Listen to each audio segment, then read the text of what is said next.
you up in boom, boom, boom, boom, boom. Tell me I'm the only one that you love. Life could be a dream, sweetheart. Life could be a dream. And I ding dong, plans would come true. And I ding dong, my whole life loving you. Life could be a dream, sweetheart. Hello, hello again. Shaboom, and hoping we meet again. Oh, life. And I ding dong, a lang, a lang, a lang. Boom, ba-do, ba-do, ba-do, ba-do. And I ding dong, a lang, a lang, a lang. Boom, ba-do, ba-do, ba-do, ba-do. Oh, life. And I ding dong. If I could take you up in boom, boom, boom, boom. Tell me I'm the only one that you love. Life could be a dream, sweetheart. Hello, hello again. Shaboom, and hoping we'll meet again. Oh, life could be a dream. And I ding dong, plans would come true. And I ding dong, my whole life loving you. Life could be a dream, sweetheart. Now every time I look at you, something is on my mind. If you do what I want you to, baby, we'd be so fine. Oh, life. And I ding dong, if I could take you up in boom, boom, boom, boom. Tell me I'm the only one that you love. Life could be a dream, sweetheart. Life could be a dream. And I ding dong, plans would come true.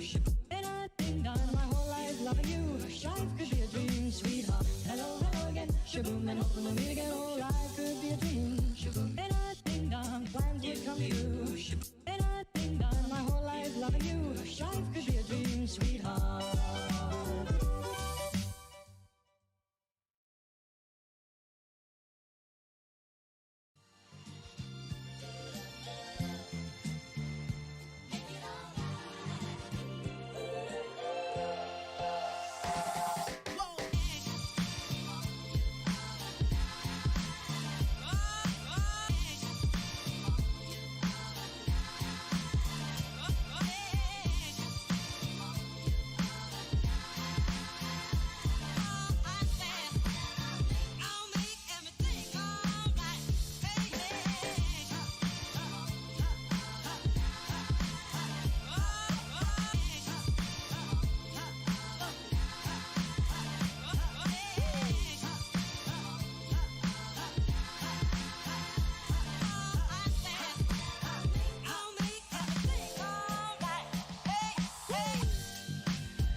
Okay.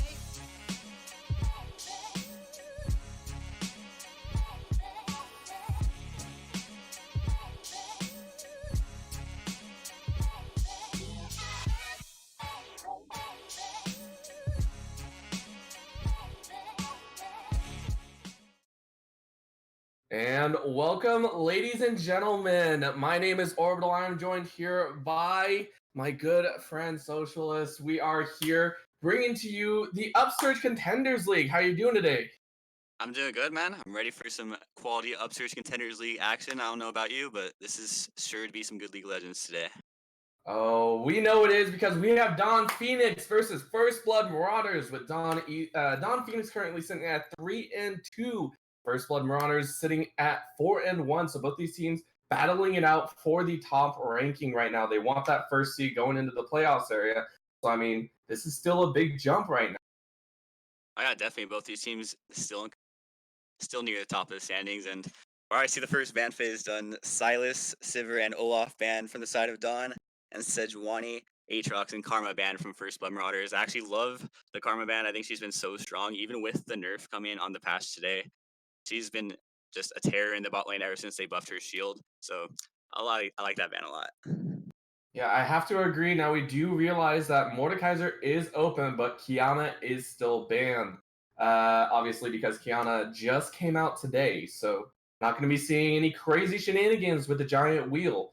But we do see Yuumi locked in for Don Phoenix. So coming out, Yuumi we've seen paired a lot with a lot of different ADCs. I think the most prominent one I've seen so far has been Ezreal, and I do realize Kiana is not even live, so I'm going a little bit off the wall, but you know how it goes. So again, Gragas though locked in to try and counter that, and Caitlyn long range, looking like what First Blood Marauders want to work with.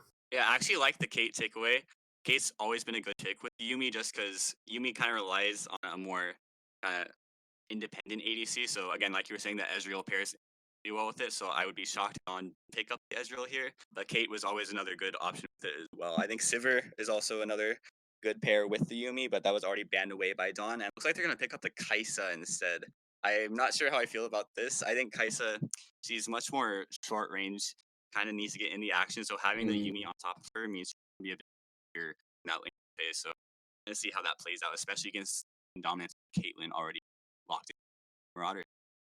Yeah, but that does mean that Don do have a nice buffer zone with the heal, with the all-in potential. And they do hover the Skarner as well. So Superstar looking to possibly get that Impale off, make sure they have a lot guaranteed target. Yeah, the level 6s coming in Dawn already are massive. Pale, the Yuumi Ultimate is the final chapter, as well as the Killer Instinct coming in from the Kai'Sa. 3 huge team fight ultimates. I'm excited to see what they're going to combine in the game. You are waiting, and that actually looks kind of interesting. It surprised me because I tripped over my own words here, but Lux being hovered as well. So we have seen Lux come out as a semi-abusive counter, but Nico is the final lock in there. So gonna be a mid lane Nico coming out blind, coming out for First Blood Marauders. Yeah, I actually would have loved to see the Lux lock in there. Lux pairs so well with the Caitlyn, and ever since people have been running that Aftershock, maxing the debut on the Lux, she's been such a strong. He actually has the ability to be tanking lane with the Aftershock, as well as maxing the debut. Building the Athenes means that they're going to be offering huge shield and heals to your team. So I would have loved seeing that with the Caitlyn, being able to pair the light binding with the Yordle Snaptrap. Such a good kill setup. So would have liked to see that locked in there, and now Dawn has the chance to ban it out. Yeah, they do. And we're looking for that mid lane. So, interestingly enough, Don Phoenix actually opting to ban out that mid lane, banning out the Zoes. So, they're maybe assuming Nico might be going towards that top lane, flexing. So, they might want to try and pinch it towards the mid. Still, Yeah, kind of interesting ban. we have seen Nico picked well in the top lane. Some people watching that kind of hybrid build, like you would see on a Kennen, perhaps the attack speed heavier build in top lane with maybe a press the attack. So it could be that, but Nico definitely strong both with the attack damage on him, as well as he kind of one shot looking for that big ultimate coming in, as well as Yeah, we do see that ban, and as well as Vladimir. So, multiple targeted mid lane bans, as well as multiple targeted top lane bans for First Blood Marauders. So, both teams definitely opting into specific ban phase styles. This is something that we usually see coming when there is a staggered ban phase. One team targeting one lane in specific areas. So, obviously, we saw First Blood Marauders say, okay, top lane is our primary target. So, they flex between the Aurelia and Nico, which I really like. But now Don have to counterpick both of these matchups, so kind of surprising there. yeah, both Irelia and Nico can swapped between the mid and top lane. So I actually love the flexibility already. But Marauders requires Dawn to kind of play on the back foot here in the draft. They really do. And so we are waiting on that last pick. That is going to be an Ari in that mid lane. So again, nice potential to have a skirmish fight. And Poppy in that top side, gonna be going over to Skies. So gonna be a nice way to disrupt the engage coming out of Gragas and Aurelia. Gonna feel pretty good there. Yeah, Poppy always being an incredibly strong counter pick into the Irelia. The steadfast presence denies her engage. Ooh, And that's actually the walking on the oh. Mordekaiser. Oh my god. That's quite the comp we see coming in from First Blood Marauders, and it might be a Nico support in the bot lane. I mean, you have to assume that's going to be the Nico in the bottom lane. I love that adaptation, flexing it up a little bit, and I can definitely see why this is the point where they were not worried because again, when you pick that Nico, we have seen it played in all roles when she first came out. Ever since she was nerfed a little bit, we did notice that she wasn't trending as much to the top lane. She was more trending to the mid lane, but we definitely have not seen her in the support role. So against a Yuumi, I feel this is another oppressive support that's going to do very well in that bottom lane. Yeah, and I was talking about how the Lux Light Binding pairs well with Caitlyn. Well, the Nico route also pairs extremely well. It'll leave enough time for the Yordle Snap Trap to arm. Again, extremely high kill coming from this bot lane. I would be shocked if Gragas didn't gank that bot lane with that already. But now we want to talk about a little bit about that top lane because the Mordekaiser is coming out, or even mid lane because we're not too sure, obviously, which one is really going to go for. And that's still a big flex, but with some of the changes that also came through with 9.13, I believe, he got touched on just a little bit. Nothing too crazy. Yeah, I don't think 9.13 offered any big changes as far as patch. There were buffs to Lowy, quality of life buffs towards Diana. Towards the champions that we're seeing in the draft today, weren't really any major changes. Only in the ban phase, slight buffs to Silas, nerfs to Sivir, nerfs to Sejuani. Those champions all end up being banned anyway, so all the champs that we see picked weren't even touched on this patch. The only thing that was touched that we might see could be a random Omen or even to that. Now, looking at it though, looking down the cons, we have what seems to be a very siege-heavy composition, I feel, coming out from the side of First Blood Marauders with that Caitlyn. Although you might be sitting there wondering, hey, what's going on due to the fact of, the Aurelia, the Gragas, and Mordekaiser. But the Caitlyn longest range, honestly, in this in the entire games with what's drafted, it's going to be difficult for Dawn to really get in there unless Skarner is willing to go all in. Yeah, we're gonna have to rely on that Skarner for a lot of engage and potentially Yuumi finding a final chapter, getting locked on.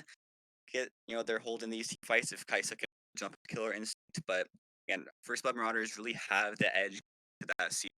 Caitlyn, such a good setup for the siege, the Yordle snap traps, setting them up in spots, as well as having Gragas for disengage, having the Mordekaiser there, just take someone out of the fight. If someone from Dawn engages, Mord can come right out of the fight. Yeah.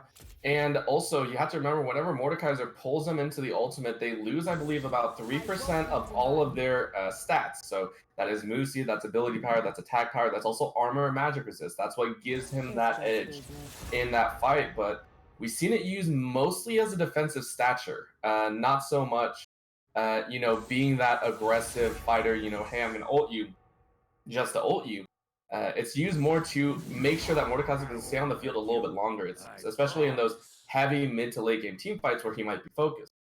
Yeah, and I actually love the Mordekaiser because if he can ult whoever Yuumi is on, Yuumi just gets popped right out of them. So leaves that support pick very vulnerable.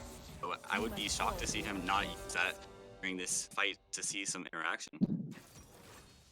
Yeah, and now we get to take a look at and see where these champions are going because Mordekaiser is able to go to that top and mid, although we have seen it mostly top as it is locked in. So that is going to be the Aurelia Ari matchup. So two slight assassins, I would consider. Although Aurelia is the assassin bruiser setup. Does that mean we might see a lot more pressure mid, or what do you think? Aurelia definitely has potential to be locked down, especially with Ari's charm in the mid lane. Skarner, the Spires, that he's going to have control over that area, can lock down the Spires early, and Aurelia going to be pushed pretty heavily by the RA. She has a lot of control, and if she can shove in the way, get Skarner the priority in lane, it's going to open up a lot of the map side Dawn Phoenix. I really expect that to happen in the game. Yeah, you already see the locks coming in here pretty quickly. Possible teleport on Arya, but again, that does not change until we actually see it in the final pick ban phase, or the lock-in, or the 3-minute spectator delay is the best way to put it. Sorry, I had to run through all of the little parts and components of Champion Select, but I do love that fact that, again, there is a possibility.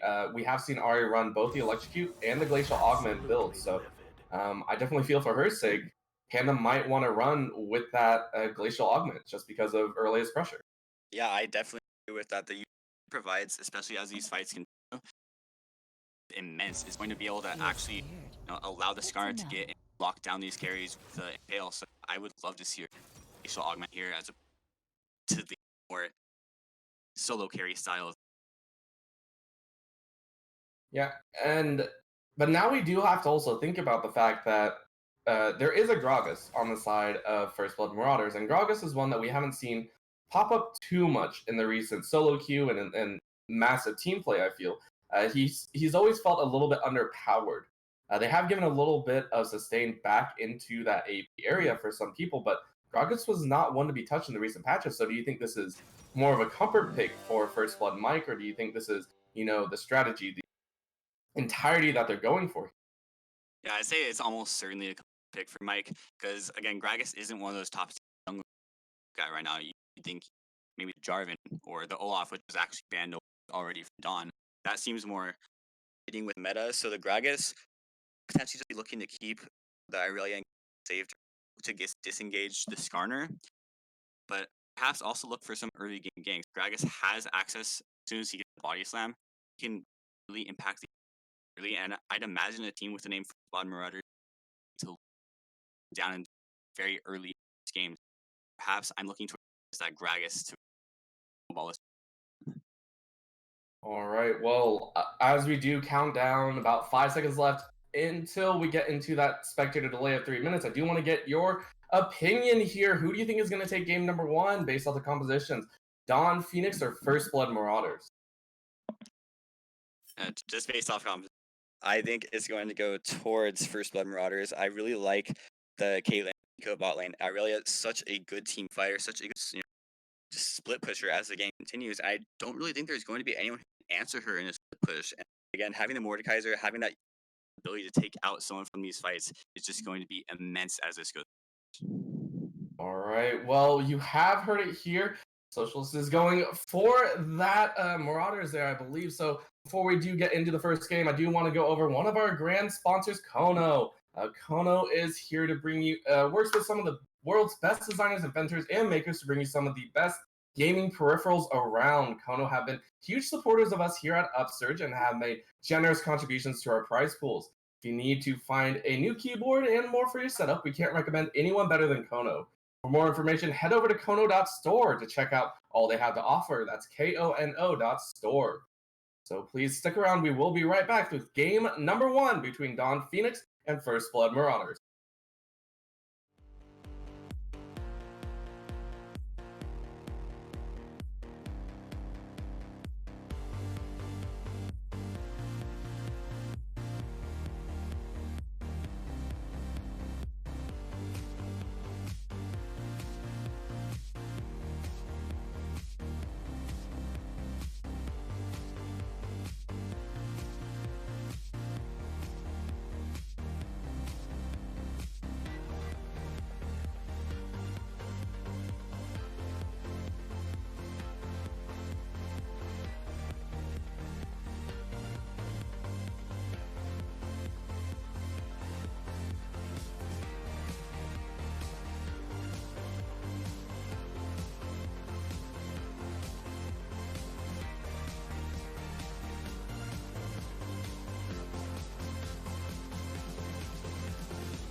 And welcome back, ladies and gentlemen, to game number 1 between Dawn Phoenix and First Blood Marauders. On the blue side, we do have Skies in that top lane, Superstar in the jungle, Panda Milk T on that mid lane, Ari, Quality, and 9 Lives rounding out the bottom lane. And for the side of First Blood, we have Tibbs on the top lane, Mordekaiser, Mike on the Gragas in the jungle, DTS on the Irelia in the mid lane, Preamphia on Caitlyn in the bot lane, and B-Tang as Nico for the support. So rounding out that entire comp. And one thing we talked about during that champ select was what keystone we would see on the RAC. End up going for the Glacial Augment, the utility. I like that a lot, as well as both these junglers going Predator means we're likely to see them back before they look to make any meaningful ganks in the early game. Yeah, and I did also have a correction. I got called out a little bit, which thank you. Tibbs on that Mordekaiser. Mordekaiser actually steals 10% of the stats of his opponents, so much more meaningful, especially against someone such as maybe an Ari or Quality even on that Kaisa, going to be much easier to blow up. Yeah, definitely. But also looking towards some of those tank stats, if he ults the Poppy, it could be similar to how, you know, a Trundle ult just completely destroys all their defenses. It could be very similar towards Poppy, removing 10% of her armor and magic resist as this game goes on. Now, I do also want to go over the summoners actually taken in that bottom lane by Quality and 9 Lives. We actually see the cleanse coming out as well as the heal ignite. So I like the solid mix-up, and that's something that Yuumi provides, is you are allowed to take this interesting combination of summoners. Sometimes we even see that teleport. Yeah, and I actually really love the cleanse coming out from Quality too. It allows him to get out of that, you know, just insane death combo of the Nico route into the Caitlyn trap. So it offers a lot more safety in the bottom lane, and means that if he does get, you know, or get caught up a bit, he has the opportunity to get out. Gonna be pretty nice, but already we actually see DTS losing two of his corruption potion charges, so gonna be pretty important there depending on how laning phase goes. He's using them very early, and especially as Irelia, you need the mana, you need the health as you get into this laning phase, especially as a melee. So if he keeps doing this, he could look to get ganked by Superstar as he, you know, gets the back off, gets his Predator, or gets his boost so he can have access to the Predator, and he's gonna be in a pretty dangerous spot if he continues to. Yeah, he actually used the last charge of the corrupting pot. He has none left. Pretty strong there. B-Tang on that bottom side, really trying to go a little bit ham, but that's going to be a cleanse heal flash, actually, multiple times. Quality going extremely low. One more auto attack will do it, but First Blood goes over to Kaisa. Quality picking up First Blood, but 3M going again, and 9 Lives actually picking up the second. So that's going to be all summoners burn except for flash out of Fire. Wow, that was 2-1 in that bottom. That was a spicy bot lane engage right there. You see, having access to the 3, you know, just team fights, or the 3 fighting summoner spells in the bot lane, the cleanse, heal, and ignite, meant that they had so much more access to damage, much more access to get themselves out of the route with Quality. So they were able to win that engage in the end and come out ahead, getting 2 kills for themselves. Mm-hmm. And most importantly, Quality was able to pick up that First Blood. That's an extra 100 gold. That does mean the pickaxe coming out instead of, you know, maybe just a longsword, or maybe just boots and potions. And on the flip side, Caitlyn has picked up that coal, so definitely going to set herself a little bit behind here. Yeah, the coal means you're looking to the scale. You're not trying to, you know, just crush your lane when you go coal. So Caitlyn, already having a fairly weak game, is going to be kind of set even further behind. Yeah, and now on that top side, we do see a gank. Sky is going extremely low, but Tibbs going to be on the receiving end of this. Superstar is just walking him down right there. That's going to be good damage, though. Superstar is able to collect it at the end. Pretty elongated gank, though. Yeah, I think Tibbs was just kind of prolonging the inevitable. Knew he was going to die, so he did not decide to commit the flash there. I actually like that choice. Knew that he was going to go down regardless, because Superstar had flash, Skies had flash. He knew he was just going to go down, so smart choice in holding on to that summoner spell. I like that as well. But again, first gank very successful, even without the level 6. Yeah, and also importantly that he didn't use a Predator. He has the boots, and so does Mike on the side of First Blood Marauders. So both these junglers have access to their keystone now. So I'd be shocked if they didn't, you know, go for even more heavy ganks going forward now. But I definitely feel Mike on the Skragus has been put on the back foot. And the reason being is many people are more afraid of a Skarner with ultimate than a Gragas with ultimate. Gragas, I feel, it's more the body slam, you know, the get in, go in there, instead of the exploding cast, but see Quality taking a decent chunk, Faya also taken quite low. Yeah, surprising that trade went much more in favor for Don Phoenix than I thought it originally would, because once you see, you know, the root come in from the Nico, you're expecting a lot of damage to go down, but because Yuumi was already attached to the Kaisa, there was no chance of her taking any damage, so it was just Quality who got traded low on, and on the side of the Marauders, both the Caitlyn and the Nico went low on that trade, so big win for Don Phoenix going forward. Man, that's a level 6 or Panda Milk, but GTS definitely got the better of that trade there. So not exactly the best look for someone that is level 6 against level 5, so let's see how it goes. But again, Tibbs, that AoE is one of the strongest base skills I think I've ever seen. Yeah, once you can proc that, especially with the Conqueror stack, it's going to be a lot of damage going forward. So as Tibbs starts to get a couple items, he's really going to start turning the tides in this off matchup. Oh, here we go. Good gank coming out, but taken into the realm of death. Mike is just going to stand around and wait. Lolly standing there ready to go. Hammer is not available, and that's going to be a kill running away. Barrel is going to pick it up as Mike is in just the last hit, and Dragon goes down in favor of Don Phoenix.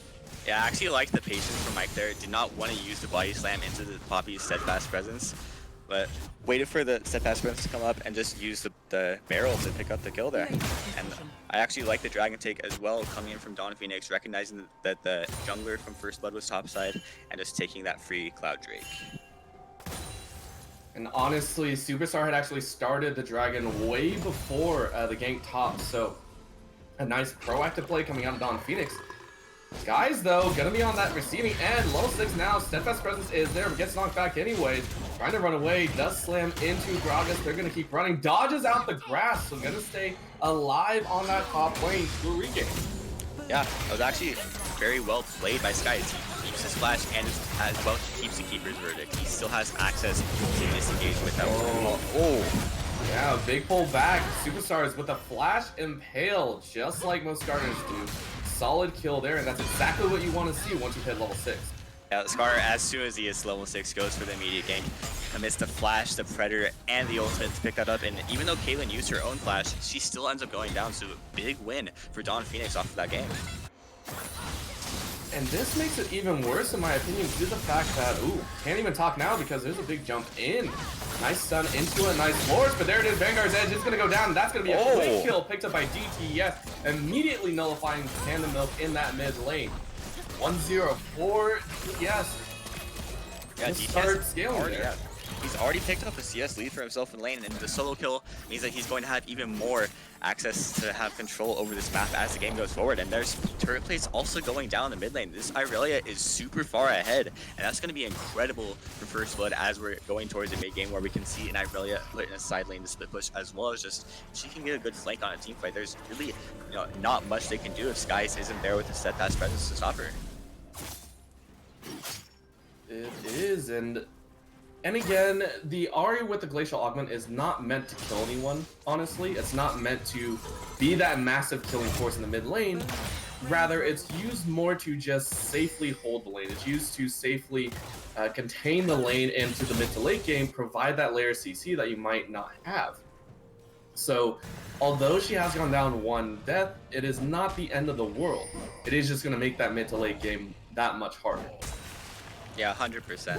And again, Ahri, her Glacial Augment isn't really there until she can pick up the Hextech DLP as well as the Spooky Ghost, the Twin Shadows. That's when she really starts to come online with that. Ooh, nice grasp back, and Skies is gonna be brought into the realm of death once more. Tibbs healing up so much, and that's gonna be a nice little knockback. But unfortunately, Tibbs can only go so far. Remember, realm of death trumps all. So, only gonna fly back. I think that's partial length. They're gonna be able to disengage. Yeah, that was a very interesting interaction. The Keeper's Verdict with the Death Realm coming in from Mordekaiser. He just goes to the very edge of it. It's not even that far. So that's, you know, another edge that Mordekaiser has in this matchup is that the Poppy ultimate cannot nullify, you know, the Mordekaiser one. And it always means that Tibbs is going to have that chance to really duel Skies. Oh, the pink ward duel in the mid lane, I like this. So both mid laners really trying hard there.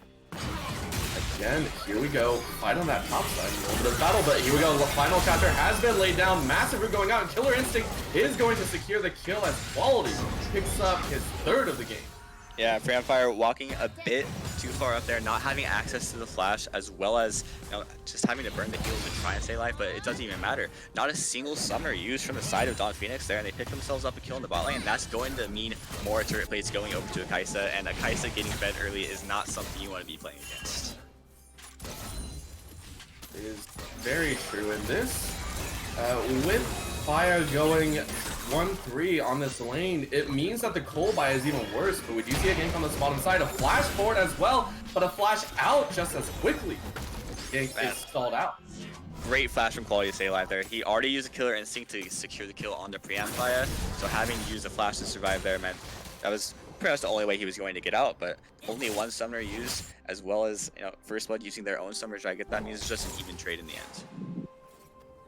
And I also saw some hesitation, I feel, because that combo coming out of Gragas is, it can be buffered to move even faster, to not allow the opponent to flash out, I feel. I don't know if they changed that. It is actually still in place. He could have used the explosive cast a bit earlier if he used it, right before he did the body slam. He could have, buffered it so that Kai'Sa would not have been able to flash out in time. She would have had to flash the body slam in order to avoid the explosive cast, but instead he did it late.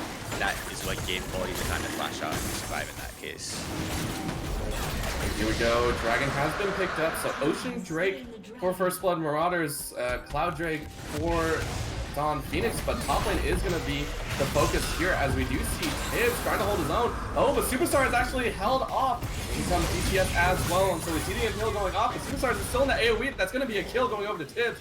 DTS is here, hoping to run it out. There comes the hammer. Hits just the right person as DTS goes flying back towards the base. That's going to be a 1-for-0 only. So a solid hammer to save a 2-0. Yeah, and really good use of the Death Realm from Tibbs there. Meant that Superstar and Skies couldn't just 2v1 him. He made it a 1v1 there. 9 lives found out, and he might lose one of his lives as he tries. Oh, he got blasted out before he can actually jump back. So that's going to be a solid barrel. That's going to be the Killer Instinct, keeping Quality alive, but Mike with the interception. Yeah, that was actually really good for First Blood here. They got a kill on Caitlyn. She's very far behind right now. Already went to Cole, meaning she's sacrificing winning the laning phase, but she's also 45 CS behind. So she's going to need a lot of gold income to just get past that kind of mid-game trough that Caitlyn has and gets that really good hyper-scaling late-game carry that she can be. That is very, very true. We already see the Mana Immune being stacked here. Hopefully gonna be hitting full stacks soon, but DTS is popping around, looking to try and get some damage down. But has to be fearful. Superstar does have the impale up, so it's always a thing. Another duel on this top side here. And Wally actually gets pulled back in, so Sky is gonna be doing his best to keep holding. He does have 3 plates for himself. And I think he's down in CS. I think this back here is also going to finish up the land use storm, and that's a huge item for the Mordekaiser. Actually, it cancels the back. Skies might not know that he's still here. And now he shows, but Skies is able to dance it a little bit, baits out one of the claws, and Skies is just going to walk away now. Good chunk of damage going down, but again, both sides just really having a wet noodle fight here. As you stated, the Leon juice is not finished yet, and you already see that Spectre's cowl. Oh, good charm under the towers. DTS takes a lot of damage right there. Yeah, already there. Vanguard's edge is there, and that's enough. DTS, a flashy play for a flashy kill. Secures himself the second kill. Yeah, we thought he got caught out there, but insane turnaround on that play from DTS gets him that kill, and he gets out with his life. So just really impressive play on the Irelia coming out from him, and that's going to be very important going forward, because he's going to need to pull off those plays if he's going to succeed in his side lane. Now we see both teams evened up with only 1.5k in favor of Don Phoenix. I think that's specifically due to the plate take. As you can look across the board, you actually see bot lane, mid lane definitely hammered down for the side of First Blood Marauders. So even though they're keeping up with the kills, they're definitely losing in the overall macro play, it feels. Yeah, right now that Kaisa is just so long compared to the Caitlyn. I think that's where the beautiful play there, but doesn't manage to pick up the kill, just barely misses the calculation on it. Yeah, just a little bit, but that might have also been the cookie. The biscuits actually give a very, very insignificant and very small amount of immediate health regen. So that might have been there to, you know, help secure the safe haven. But again, that does mean the bottom tower is being hammered on even more. Might guess first tower here within the next minute or so. Yeah, if Nico doesn't get back to lane very quick, but Caitlyn's backing already. They are going to be conceding that bot lane turret, and that's going to be first turret blood going over to Dawn Phoenix. That is going to be the first one, and going to be a solid pickup there. So extending their gold lead upwards of about 2.5k. Yeah, and actually interesting choice there. Solo gold did not go over to quality on the Kaisa. Nine was also there to share in that tower gold, so I actually think it would have been better to just get the solo gold purely onto the Kaisa if they wanted to snowball her even more. I think it was also just a quick, you know, finish up the tower, get out as quickly as possible, so not a bad way to go. And now we get to see how Dawn Phoenix decide to move around the rest of the map here. They have opened up that bot lane, and Dragon is the next advantage there, so we'll have to see what they decide to go for. Yeah, this next Drake coming up is also the Mountain Drake. That's a huge priority Drake, especially for his TH comp. Caitlyn is going to want that a lot, and that's going to give her an option to come back if they can, you know, get access to this Mountain Drake. But, you know, you can see is getting pinged out right now by Dawn Phoenix. They know it's coming, and they're ready to react to this play. Yeah, they really are, but again, the Dragon is in the eyes of every single member. We see the wars being cleared out as well, so DTS trying to run interference right now. You see both top laners trying to go in, but a huge jump in. Spirit Rush actually lands on BT. BT taking extremely low. Candemilk is going to try and run interference, but no, Quality able to pick up one. That's going to be an impale going on to Faya, and that's going to be 2-0 quickly picked up. Sky's on that top side again, just keeping Tibbs at war right there, so stays alive, they get the Dragon as well.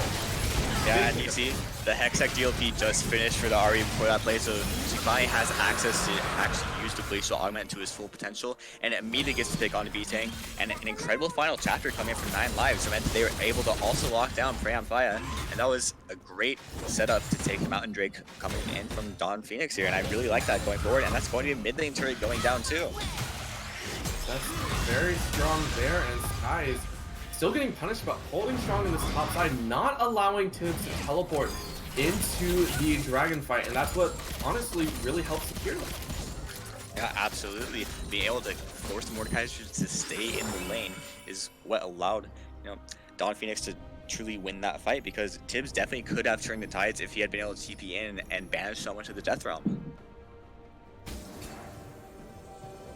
Now we're starting to see the magic resist coming out. Mike, the first one to pay that QSS tax. DTS not going for it either, going for the Wits End instead, which is fairly standard. But I wonder as the game goes on if DTS will decide to actually pick up that QSS. You know, make sure he can still dash around. Yeah, I think 100% with that Skarner Impale, you need to be picking up the QSS. Right now, like you said, Mike's the only one who has paid that Skarner attack so far, and that might open up Superstar to find a really good engage onto one of these carries for First Blood if he doesn't, if none of them do end up picking up the QSS just yet. So looking around the map, we are looking for the next objective. We have Quality and 9 lives on that top side, trying to push down that top lane tower. We do see Candemilk T in that mid lane, still trying to hold pressure, but rotating in between. And again, Superstar, he has the Predator, he has the Flash, he has the Impale. Everything is available to make that one crucial kill.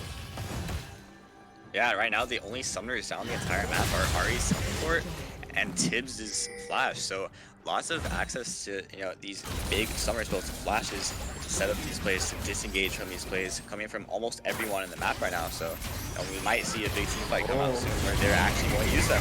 Oh, and the QSS tax was not paid, so Candemilk T gets an immediate kill there. D-Tank also getting rooted though. That's a huge final chapter. Results in 2 quick kills. Teleport coming in as Guys joins the fight. Killer Instinct going in as well. Good damage going down, but Tibbs being able to hold on there. Flash Forward coming out of Panda Milk Tea doesn't land the charm either. That might be a second tower going down, but a quick 2 kills. Sky's actually taken under the tower, unfortunately. So he has to run all the way to the edge. He's trying to dance it around. He might be able to survive. Able to smash Tibbs against the wall, stunning him just enough. Quality also there to run and try and help out his top laner. So after a little bit of an after skirmish, Don Phoenix firmly in control now. Yeah, and absolutely, I think we just Caster Curse DTS right there, just talked about the Scar attacks, and immediately see the Predator and Impale used onto the Irelia, and that just pretty much instantly won the fight for Don Phoenix. That's where most of the gold for First Blood Marauders is on that Irelia, and taking him down early meant that there was no follow-up damage to get any kills for them in the ensuing fight. So I really like that play coming from Don Phoenix, getting the last of the Aura turrets as well as getting some good damage onto that tier 2.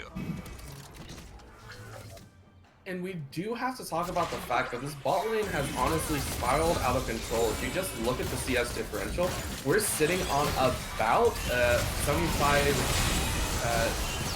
creeps, but here we go in that mid lane. We do see the final chapter laner quite a few, but a good flash in coming out of DTS. Might not get the kill though, as Milk he is able to dash right back out. A good try, but that's going to be a flash out of Aurelia. Yeah, and I actually loved Quality's flash there. It avoided the Irelia ultimate. I think if he was hit by that, we could have seen him, going down or perhaps having to use the Killer Instinct to survive. But, DTS looked for the engage, almost got it there, but in the end, no kills, just a tray of summoners. That's all it is, and so now we go back to pretty much quiet, but still, it's extremely difficult. Looking at the gold differentials and looking at the gold just all around, you see a 5-1 and 4. Kaisa on that bottom side, and Skarner 3-1 and 2. Whereas it feels like Mike has had almost no participation here. He had that one nice gank on the bottom side, but since then he's been extremely quiet in that jungle. Yeah, and again, we saw him, fail to buffer the explosive cast with the body slam earlier in that top lane play too, where, it ended up going in favor of Dark Phoenix. They picked up 2 kills. It could have been a very good trade for First Blood Marauders if Mike had managed to get a good ultimate, but again, it wasn't able to buffer it, and it allowed Quality to get out in time. And that's truly where I think the difference is. We talked about the Gragas maybe being a comfort pick for him, but we need to see him start buffering that ultimate, denying the chance to escape from the carries on the side of Don Phoenix that he really wants to play the Gragas to his full potential. And that is going to be the third actually, Dragon taken by the side of Don Phoenix, and they look like they are in firm control to keep spiraling this game in their favor. You were predicting the Marauders to be able to come out on top, but honestly, so far they've been a step behind every single point of the way. Yeah, I think the key thing for the side of Don Phoenix here and what allowed them to get their lead is that the bot lane has been playing incredible. The Kais and the Yuumi has been going much better than I originally thought it would, as well as Superstar was able to impact the bot lane early and get them that lead, before the game even got started. So Galen was already set behind. Oh my lord, that is the fastest Impale I've ever seen coming out of Superstar there. Speed up plus the Yuumi speed ups as well, so just flying and beating the recipient of that Impale. Yeah, with the Mountain Drake, that means that they might just look to start the Baron. They picked up a kill, still just establishing vision control right now. Might want to look to kill down the enemy jungler first, take down Mike before he can, have even a chance to get the Smite Steal off. But that says a lot about the pick's potential coming in from Don Phoenix here, is that they have the ability, they have the RE Charm, they have the Impale, and they have the Yuumi with the final chapter. That's a lot of potential ways to catch out someone should First Blood overstep and trying to stop the Baron from taken. Ooh, Superstar getting taken a little bit low. Ace in the Hole comes out as well, but gonna be able to sustain it right back up. It's gonna sit in the Spire and teleport back home. Yeah, so good use of the from DTS to kind of just force Skarner back. It means that the Baron isn't going to be taken right now, but in the end, it doesn't really get that much from them. There weren't any key summoners blown. Yuumi is going to have her ultimate coming up. Superstar is going to have the Impale coming back up, and even Sky is going to have the Keeper's Rouge coming back up. So Don Phoenix is going to have access to all their ultimates, and as Baron comes up, that's going to be massive. Yeah, and we finally see the Wit's End completed for DTS as well as the Merc Tread. But a huge problem is he's still susceptible to being caught. Looking down the road, we do see that 2 items have been completed on most of the side of Marauders, and on the flip side for Don Phoenix, we do see 2.5 items for most of these people. Yeah, and I think that the way that First Blood Marauders could get back into this game is off of the backs of their solo laners. Tibbs was getting that edge in the 1v1 against the Poppy, against Skies, but they've actually changed the lane matchups here. We're seeing the Ahri and MLT is going up against Tibbs in the side lane, and that's a much more balanced matchup. We're not seeing the Poppy who just can't deal with the damage. It's a Poppy against an Irelia in the side lane, who again we talked about the steadfast presence, denying her engage earlier. So that's a much better lane setup for Dawn Phoenix, and I really like that change going forward. Not only that, I like the early Thorn Mails pickup here. It's an early denial of the healing coming out of DTS as well as Tibbs.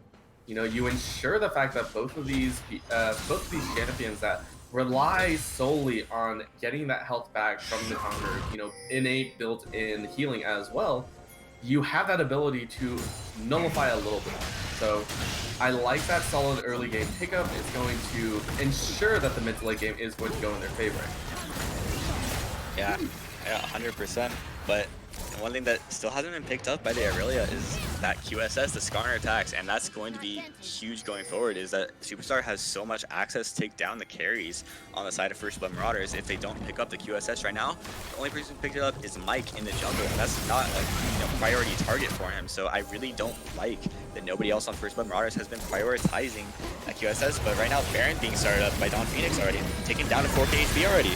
Yeah, this could be a big jump in, that's going to be a flash forward, that's going to be an impale as well. No one can grab it, that's going to be Skarner picking it up, and now the rest of the team is there. Marauders are being marauded as they are cleaned up in that side. Iz is able to pick one up in the realm of death, but he immediately goes down afterwards. Big jump in, the Skarner actually misses, but Faya is going to be taken down to the killer instinct. It's going to be a quadra kill coming out for quality. That quality looking so good on this guy's Slim team fight. Puts out so much DPS with the Rage Blade, the Naster's Tooth, and the Manamune completed. He's looking to just tear up these team fights. That was a great killer instinct to secure the final kill.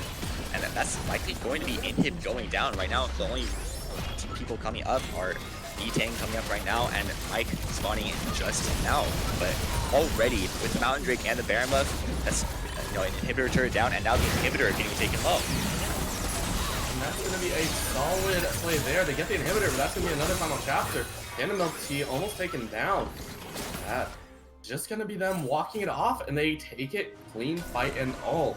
Dragon is also coming up here in about 10 seconds, so looking to possibly claim their 4th of the game. And now they're just sitting there trying to bait the pink ward.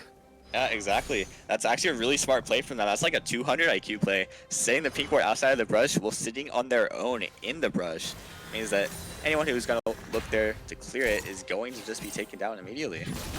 Actually, smart use of the Nico clone, scouting out that brush, not just going to fall for that quick bait of the pink ward. So it was 200 IQ, but First Blood, they're also 200 IQ. They saw the play coming, but Skarner just in the meantime soloing out Cloud Drake for himself, and that's now 4 Drakes total for the side of Dawn Phoenix, and 2 of them as Cloud Drakes means that's actually huge for a Skarner. If you're looking to engage, getting that extra move speed is incredible going forward. So a lot of people talk about the Cloud Drake as maybe a Clown Drake, not that good, but for Skarner, it's actually one of the better ones you can pick up. That's gonna be, I believe, 13.5% extra move speed if he's just running at you. So on top of the Predator, as you were saying, on top of just the immense move speed that he gets in general, he also decided, okay, so that is Merc Tread. That I, for some reason, thought that was a different set of boots. I thought those were boots of mobility, but I was very much wrong. But looking at it overall, I have to say, I feel it all filters back into that jungle side. So Marauders looking towards game number 2, what do they need to swap up here? Do they need to put Mike on something even more comfortable and more proactive, or what needs to happen? Yeah, I think they need to definitely put them on a better early game champ, something more proactive, potentially, an Olaf, which we saw ban out this game, or a Jarvan, maybe would be a really good counter pick. Skarner really reliant on the Spires, really reliant on the level 6 board is really effective, whereas Jarvan can be effective much earlier, so maybe changing up picks and Ooh, here we go. Big front to back team fight coming out, and DTS going all the way in, but that's going to be a 2 kill quality, picking up 2 kills right off the bat once again. Oh, he's trying to go all the way forward. Killer Instinct claims the third. He's going to go under the tower, but that's not going to be enough as, again, we do see Tips trying to fight it off, trying to fight the back line, but Storm lands. That is going to secure that one. Another quadra kill for Quality. He is popping off right now. 14-1-4. Cleaning house so hard right now. And that's going to be the inhibitors falling. They're just going to walk it into the game and hope for a pentakill here. Yeah, respawns aren't coming in for 20 seconds, so that's plenty of time for Don Phoenix to end this game. And they're going for the oh, doesn't go over to the Kaisa. Ari picks it up. He pays her own life, so I guess that's fair. But in the end, a really clean game from Don Phoenix going in. And you have to be worried if you're First Blood Marauders, what do you do to adapt for the next game? But 30 minutes in, just great game coming out from Don Phoenix, and especially Quality and 9 lives in that bot lane. And with that, Don Phoenix go up 1-0 in this best of 3. And again, it was not as close as we expected between, right now, the #1 seed in this division versus the 5th seed. And yes, that is only a set difference, or a series difference, I should say, between all these teams, but still a smashing game coming out of Don Phoenix right now. Yeah, 100% agree. Don Phoenix trying to show up as the season is going forward, and this is shaping up to be really good for them. They can play around an incredibly good bot lane, and Superstar looked like a superstar in the jungle truly today. That was just awesome in how he just played very well around Mike. You know, you saw Mike go for a really good early top lane gank. They got a kill onto Skies, but at the same time, Superstar got himself a Cloud Drake in the bot lane, and that was kind of just what started this little snowball of the game. Was Superstar, being 2 steps ahead of Mike at every turn, and that really allowed Don Phoenix's bot lane to get ahead early. And even though the Ahri was struggling a bit in the laning phase, especially DTS playing that early lane very, very well, it didn't even matter because Superstar, Quality, and 9 lives were just finding picks around the map. They were rotating very well, getting these objectives, getting these turrets, and picking up just really solid kills off the back of the Predator and the Impale. Yeah, they were. And so now they have to look towards game #2 to see if they can bring it back, or if Don Phoenix are just going to wipe the floor with it and just do it away, get ready for week 7 and possibly their high tier seeding. But before we do go into break, I do want to talk to you about the open qualifiers that Upsurge Esports is hosting. Upsurge Esports is giving everyone experienced or not the chance to compete for a prize pool of $3,000, as well as an opportunity to qualify for Riot Games LCS Scouting Grounds qualifiers. This 2-day tournament will be on August 3rd and 4th, but registration is open now. There is no entry fee, and anyone can enter, so strap in and get ready for the Upsurge Esports Open Qualifier. We'll be right back with game #2, so don't go anywhere.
And welcome back, ladies and gentlemen, to game number 2 between Dawn Phoenix and First Blood Marauders. Already, Dawn Phoenix off to a strong start with a game 1 domination, but First Blood Marauders looking to bring it back. Yeah, looking to bring him back, but so far seeing a lot of the same things in draft. The Silas ban coming out from Dawn, and the Sejuani and Karma already being banned out by the First Blood Marauders. But here's some adaptation: is Dawn bans out the Yumi this game. It was extremely successful for them last game, and I guess they don't want to give that as a potential first pick over to First Blood Marauders. Yeah, I mean, we saw the power that it can have, and it's also such a great blind support. Not much you can do against a character that really latches on, becomes untargetable. So why not take it first pick around? So it's going to be really nice. But First Blood Marauders have opted to pick up the Aatrox right away. Yeah, actually, I really like that. That was banned from them last game. So seeing the changes in the draft, you saw First Blood banning out the Skarner from Dawn, and Dawn banning out the Yumi meant that we're seeing picks Ooh. available that just weren't there last game. The Aatrox, and now the Zyra power pick bot lane coming in from Dawn. That was what won them last game, was their bot lane. Just wreaking havoc over the entire game as Kaisa and Yumi even now, an even stronger bot lane duo on the Zyra. That is what I'm looking to see snowball, and that is exactly what Dawn needs to play towards if they want to look to take game 2 again. And I love the immediate pickup that they did right there. There was no hesitation. They immediately said, "This is what we're going to do. This is what's going to win us the game." And this time around, First Blood Marauders do lock in the Lux, not that Nico that we saw last time, but another abusive support champion. So Caitlyn Lux locked in. We do see the Aatrox as well, which can be flexed mid top. I have seen it attempted jungle, so I'm not sure if that's where it's going to go, but I think that is going to be a top lane Aatrox pickup for them. Yeah, I'd imagine that's most likely what we're going to see going forward. And I think Lux is a much better pick for First Blood Marauders. She offers a lot more utility towards the team with her shield, as well as just having the light binding and access to the final spark is so important in these, kind of skirmishy games like we saw already. So I really like that Lux pick instead of the Nico, and kind of just replacing it, looking to change things going forward. And we do see the Zoe locked in as well. Zoe, a champion everyone loves and hates, almost as much as Teemo. But Uh, Hecarim banned away from the jungle side, so First Blood Marauders do not get that safety.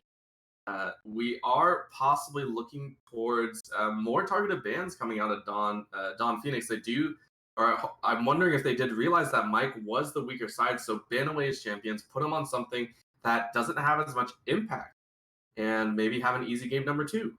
Yeah, I was talking about maybe putting Mike on something like a Jarvan, which still hasn't been banned out. But yeah, he could pick up the Jarvan if he looks to change that. But again, he might just go for the same pick we saw last game, the Gragas. It looked like that was something that he wanted to play, but again, the execution wasn't quite there. So I would personally like to see him change something up going forward.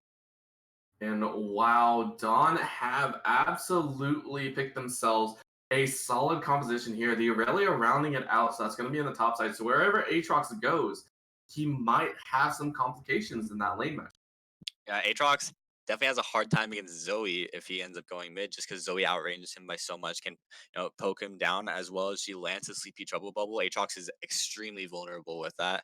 And there's the Gragas coming in. Talk about, and the Gragas Yasuo pick. I actually love the synergy between their two ultimates. The explosive cask into the immediate last breath can be just just incredible as the team fights go forward and can change the entire pace of a game. But the synergy has to be there. They have to have the communication going for these plays. And Yasuo definitely very vulnerable if he can get punished early. So I'm looking to see Dawn pick a jungler that can shut down this Yasuo early and not allow him to get ahead, to get to that point where that level 6 is going to be there for both him and Gragas. Oh, And that is it's Urgot okay, jungle. okay. But going over it, we do have some very interesting picks there. We have the Yasuo, the Gragas, and last time around, that Gragas was just not working. And so we do hear that Dawn Phoenix have decided that it is actually going to be Jarvan. So engage versus engage. Oh, yeah, the Jarvan makes a bit more sense here, I think. I don't know how I feel about the Urgot against, a Yasuo who can just win wall as ultimate, as well as he's kind of, gated by that ultimate. He can't really impact the lane much before that. The Jarvan, much better, very strong early game jungler, and that's something that I really want to see out of Don. You saw Superstar looked very good on the Skarner last game. As soon as he had picked up the Predator, he was already making these impressive ganks. So I'd be shocked to see him not go for something like a level 2 driving gank, or maybe even just delay that slice to level 3. But again, having the impact that early is going to be something that I'm really looking to, for Superstar to do. We'll have to see how they make it work as we do get into the in-game client draft here. We'll have to see where Aatrox and Yasuo go, although, I am assuming that is going to be a Yasuo mid. It still technically can be flexed. Yeah, it definitely can be flexed, but again, Yasuo being force lane against Irelia is probably the better scenario for him because he can wind wall her flawless duet, stop the stun from coming through, and that really denies a lot of Irelia's engage potential, especially before she has level 6. But he's also decent against the Zoe because if he does get caught by Sleepy Trouble, he can put up the wind wall and make sure that the paddle star does not connect. Mm-hmm. And that it's also very snowball heavy in terms of how Yasuo needs to get off. Although, yes, we have seen Yasuo's, really hold their own, really just farm it up in the side lanes and become a split push monster. You have this tendency to have some issues there, I feel. Just for the fact that last game, yes, DTS put on an amazing show in that mid lane. And the Milk Tea was behind for most of the game until the rest of his team was able to help collapse there. So if they're betting on DTS to just pop off once again, it is a probable bet, I would say. But this time around, it's a lot more volatile than the Aurelia. Yeah, I 100% agree. It's much harder to get rolling as Yasuo, and especially since Panda Milk Tea, last game the Zoe was banned from him, so this is most definitely a comfort pick for him. So, picking that over the Ahri means he's much likely going to be way more comfortable playing the Zoe, and he's going to be more knowledgeable of the matchups. He's going to be able to play against Yasuo much better, I think, with the Zoe than he would as a Ahri rather. Yeah, and we do see that Aurelia and Jarvan lock in here. Gonna be interesting to see, and we'll have to see if Mike can have a bit more impact this time around. Jarvan, known as one of the most notorious level 2 gankers in the game with the flag and drag.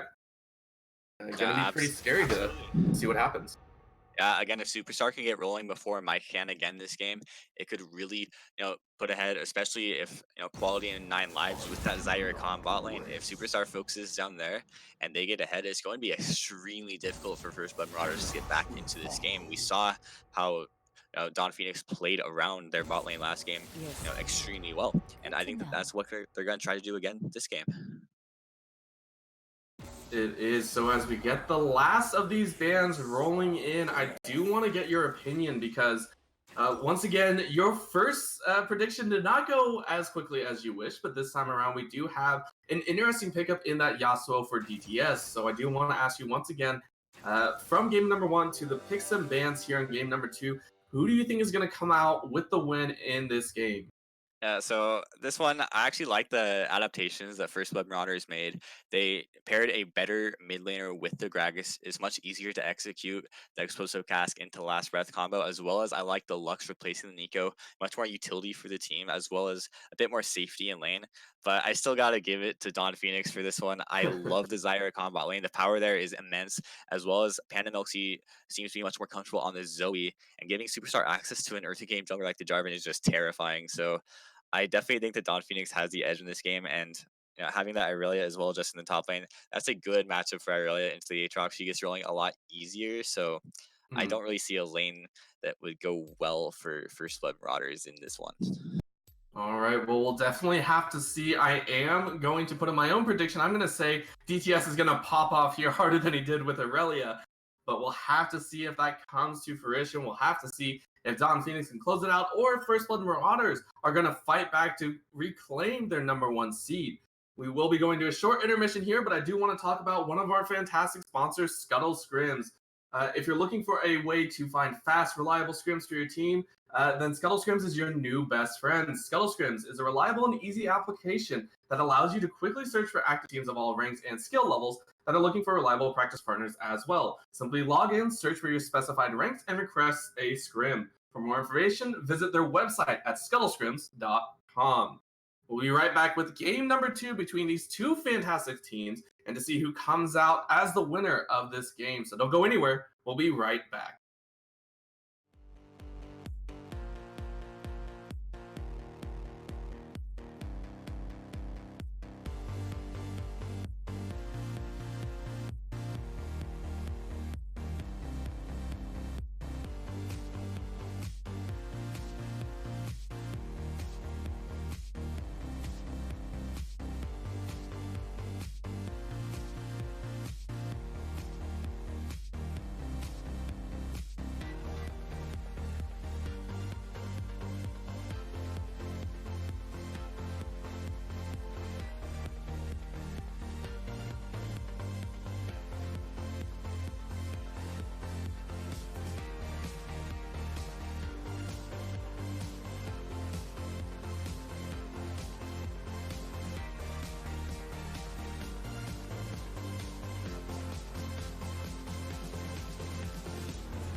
And welcome back, ladies and gentlemen, to game number 2 between First Blood Marauders and Dawn Phoenix.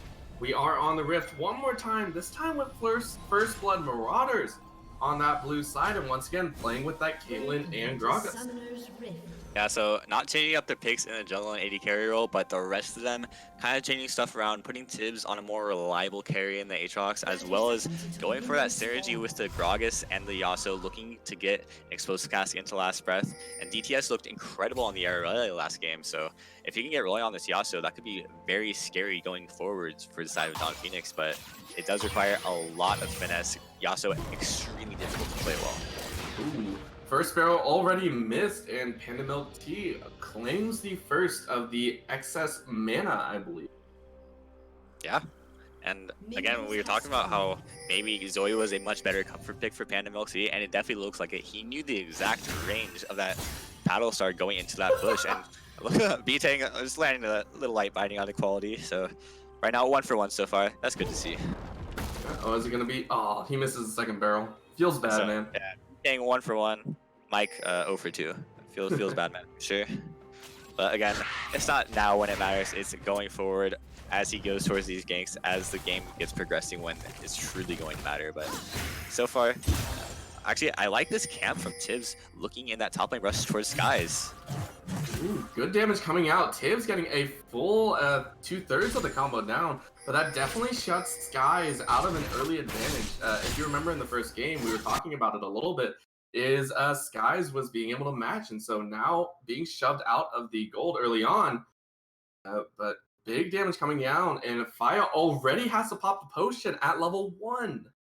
Yeah, and that's the danger of the Zyra lane, really respecting their damage there. And usually you can see, a potential flash blown against that lane level 1, but Rakan wasn't able to find that knockup with the engage. But perhaps the grand entrance in the future could lead into a kill if nobody has the respect to flash it. But again, much power coming out from that bot lane already. But Zaya already down a ton of CS. She's only at 1 right now. Yeah, that is going to be pretty difficult here. So the early fight definitely didn't help them as much as they would hope. Sitting at 3 CS and already had to burn the potion as well. So this is something that Lux is great at, oppressing the enemy opponents if they don't have the all-in potential. Yeah, and one thing that's important here to note is that Quality did not take the door in his shield. He has door in his blade, which means he's not going to be able to sustain as well. He's going to be stuck low for a very long time here, especially since he doesn't have his Ooh, potions coming in yet. He doesn't have the biscuits yet, and actually just now they're coming in, so he's gonna get a bit of sustain. But still, being down his potion early and not having the door and shield for the extra sustain means he's going to be stuck with his health disadvantage against a very heavy poke lane. And there's another light binding landing. yeah, I think the worst part as well is the fact that that bottom lane, they've been losing so much already, right? Uh, and it's not the best situation to be in. Uh, they are not having the greatest start as they had last time. So this is going to either call massive attention from Superstar to this bot lane if they want to get rolling, or if they're trying to put all their eggs into another lane. Yeah, it's possible they could be looking to gank somewhere else right now. It's just a trade of jungles right now. They're doing that vertical jungling, and that's actually really smart. But that means that Tibbs has to be very careful on the top side, respecting the early game. Those Jarvan ganks are terrifying early. He already has a flag and drag, and now hitting that level 4 means he's gonna have extra damage as well. But you say the same about Don Phoenix's bot lane. Quality and Nine Lives have to respect the potential of a tower dive coming in from the Gragas already, and having a Lux shield already buffed up. They might put another level into that if they can, level up Ooh. off of this wave. And getting 2 levels onto the shield is huge damage. And there's Oh, the land on the grand entrance. oh, that is such a big fight there as First Blood once again goes over to Quality. But this time around, FB Mike is here to try and hold it off. Nine Lives has to run away. Does have Flash available, so he's going to be okay. But again, First Blood, huge pickup going over to Quality after this early abuse coming out of Fire and B-Tank. Yeah, what's important for him is he actually matched item parity coming and going there. The only thing he's down is he did not pick up the refillable pot and couldn't get the control ward, but getting the pickaxe is huge. It means they're going to be at the same amount of bonus AD coming in from their items. And Zaya with that is much more brutal than a Caitlyn with that in the early game. Do see some extended trades coming out. DTS is trying to allow himself an extended CS lead in this mid lane, up about 10. It's been holding steady there, and Tibbs on the top side trying to keep Skies off the CS. But again, that dashing is one of the key factors of Aurelia's kit. Yeah, definitely hard to land some knockups with the Darkened Blade against a dashing around Irelia, but so far Tibbs has been doing a pretty decent job in top lane. It's fairly even in CS right now, just one in favor of Skies, but Tibbs gets really good back time. He's going to be able to get back to a lane and not even have to commit the TP right now. Yeah, and it's interesting because this is almost a complete flip flop from the first game. We're seeing Superstar not have the greatest advantage. Even so, he went the Conqueror path, which is it's good for fighting in the jungle a whole lot. But so far, Superstar has not had has not had the chance to really duel Gragas in the jungle. Yeah, because they did that vertical jungling, it meant the junglers were going to be split up in that early game. But that's not really what you want to do when you go Conqueror Jarvan against, a Predator Gragas. Gragas, with the Predator is reliant on backing for his boots before he can really do anything. So I would have loved to see Superstar go for an early fight before Gragas pick that up. But there's the combo. There's the last breath coming in with the Gragas engage, and that is first blood, or not first blood, but FBDTS First Blood Marauders getting themselves a kill already. Yeah, and that was so quick that we couldn't even really talk about it. As we were talking about it, you said this combo, Mike and DTS on the Gragas and Yasuo, you get that one explosive pass and you're going to be happy for the rest of the game. Immediately getting a first kill going to DTS, that's going to immediately improve the chances of DTS popping off. You can pretty much kiss that mid lane goodbye at this point. Yeah, and you're saying that it was flip-flop from last game. The only thing that isn't changed right now is DTS is smashing the mid lane so far. So really liking the Yasuo pick coming in from him. I was saying that it is a bit hard to pull off in the Irelia, but so far he's been doing an incredible job of it. So far he's up 15 CS. He has that kill lead, and he's could be looking to pick up some turret plays going forward. Yeah, ooh, big dash in there, but on that side, Faya trying to do his best to keep holding off, keep the pressure under the tower. They do have a solid CS lead on that bottom side. Even though Faya did not get that first blood, is able to keep a CS lead. That's going to feel really good for him. CPS on that side, but Mike this time again finding Superstars where he wants, and an immediate explosive cast to last breath secures another kill. B-Tank actually picking that one up. Oh, DTS takes extremely low. Might get one more, but the wind wall is not enough. Mokti is going to get it. Mike flashing forward for this one as well. Gets the flash and dashes away. Takes the smite as well, but I don't think that's going to be enough. He does have barrier still alive. Going to do one more. Ace in the hole is going to be enough, and it expires just in time. Ace in the hole claims one kill. Faya going even there.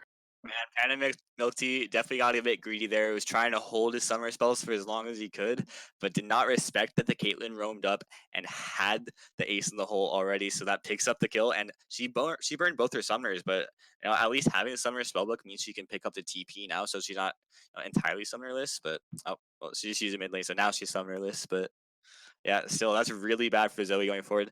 She at least picked up the kill onto Yasuo to return it, but that's that's not everything. She lost a lot off of that play, and now Caitlyn, who was struggling last game, she's up a lot this game. She's up, 25 CS, has a kill under her belt, has an assist, and as well as the Lux looking much better than the Nico last game for the side of First Blood Marauders. So I actually love the adaptations they made.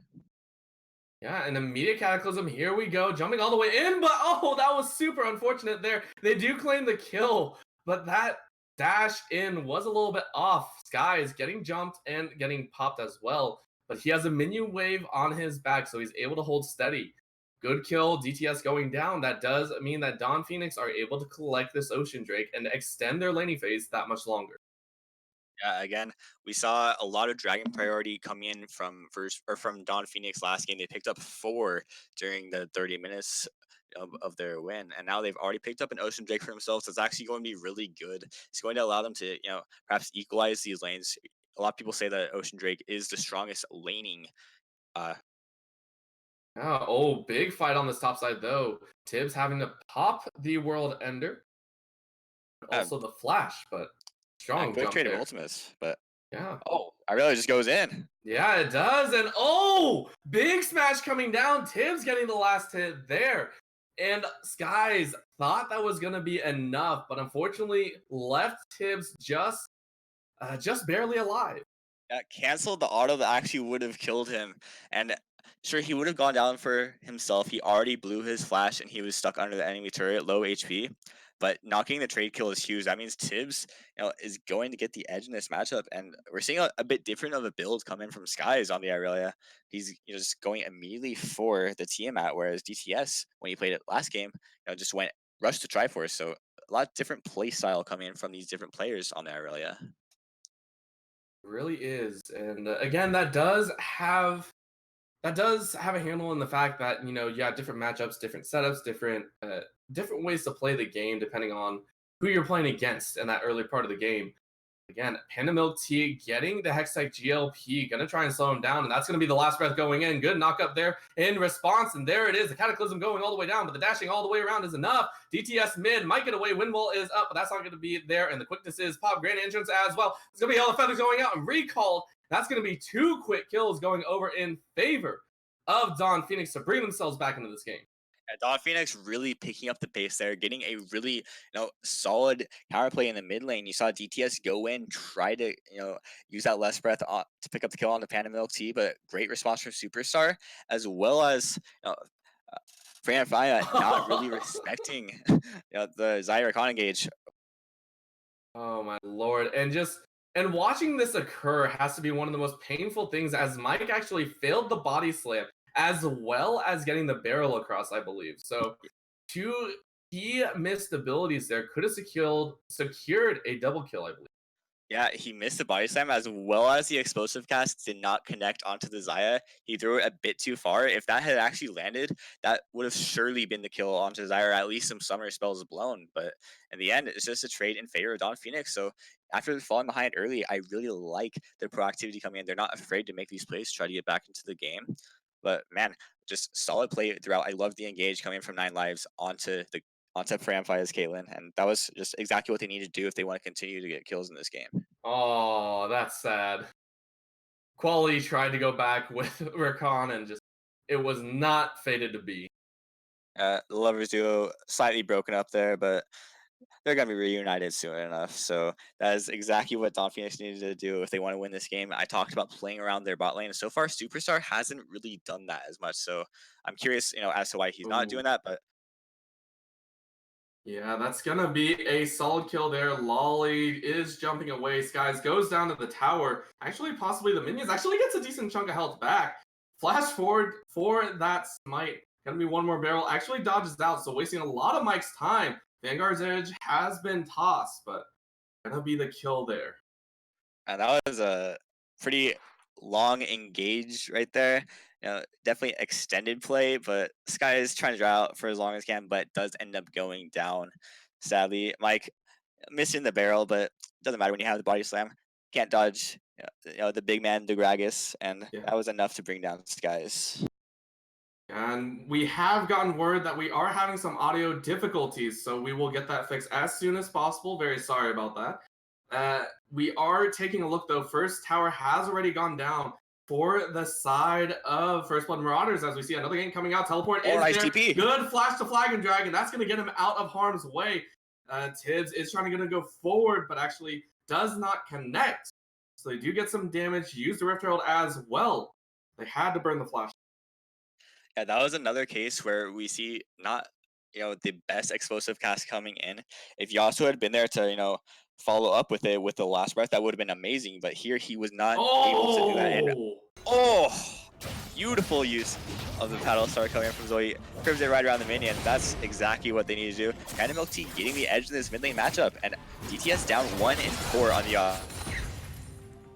and DTS was playing so well, got the early kill as well, but again, Panda Milk Tea has definitely popped off. And a lot of these kills have only been solo. There hasn't been excessive usage of Superstar. He's been there sometimes, but again, a couple solo kills means that Panda Milk Tea is firmly in control of this mid lane.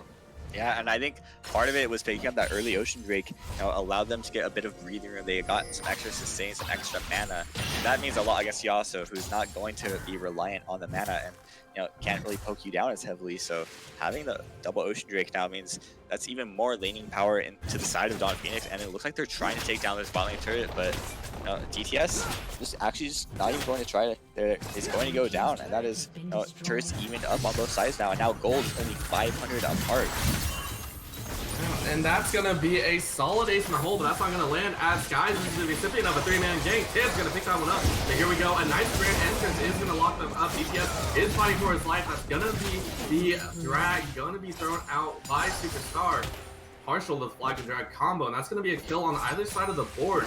And we see a split push. This is a somewhat base race. This is almost a throwback to Season 6. Yeah, almost.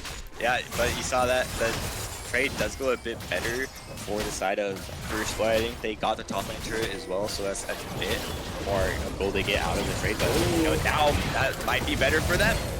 Oh, that might, but that is still a huge jump in from Tibbs. Tibbs saying, hello, this is my lane. Thank you very much. Good root going down and a nice knockup as well. But remember, he does have that healing. It is so strong. This tip shows why he's there. A 500 gold shutdown there. Baldy is the next one on there. He collects 400 from her, 900 gold overall there. I believe he actually collected 4 kills there, all for himself. He is now 5-0-1. Yeah, Tibbs is huge now. That is such a big win condition for the side of First Blood. And we were talking about, the Yasuo, he was struggling a lot, but they have, Tibbs popping off, making up for the Yasuo not, popping off as much this game. But man, Tibbs looking incredible on this Aatrox, looks much more comfortable than he did on the Mordekaiser. Looks like he's going to be able to, potentially carry this game. And that's something that you really have to worry about is the fact that, when World Ender is popped, he does get a massive boost to attack damage and healing, so it's not as easy to take him down. I do fully expect the team of Dawn Phoenix to come out with some sort of grievous wounds. Either on the Zoe or on the Xayah. They need a way to cut down the healing coming out of Aatrox. He is 5-0-1, he's going to be a massive pain if no one tries to take care of him. Yeah, right now he's building towards that death stance as well, so if he finishes that and there's no grievous moves on the side of Dawn Phoenix, there's really nothing they can do to shut down his Aatrox going Ooh. forward. Lightning goes a little bit wide, but here we go. This is going to be the push that they're hoping for. That'll start Lance to clear out the way just a little bit. And they do hold for the time being. MMOC says, I want a little bit more. Good binding Lance. Not going to be enough, though. Yeah, and it looks like pace is going to settle down just a little bit right now. We saw both these teams going pretty crazy action-wise. It's a kill a minute overall right now, and so far, Goldie just 2.5k gold in favor of First Blood Marauders, but in the end, that's not a ton, so there's definitely room for Dawn Phoenix to come back in this one. Good damage going on, but there it is, the combo of dreams right there. They do collect one, but they do burn the flashes of multiple others. GTS did have to burn the flash. That is going to be double summoners coming out of fire as well. Predator has been popped. Drug is coming in. Wants to get that explosive pass. Wants to get Yasuo in that fight as quickly as possible. But here we go. Superstar looking for the Flag and Guard combo. There they go. Flash forward into the rest of the team. That's going to be a knockup there as well. Final Spark only lands on one.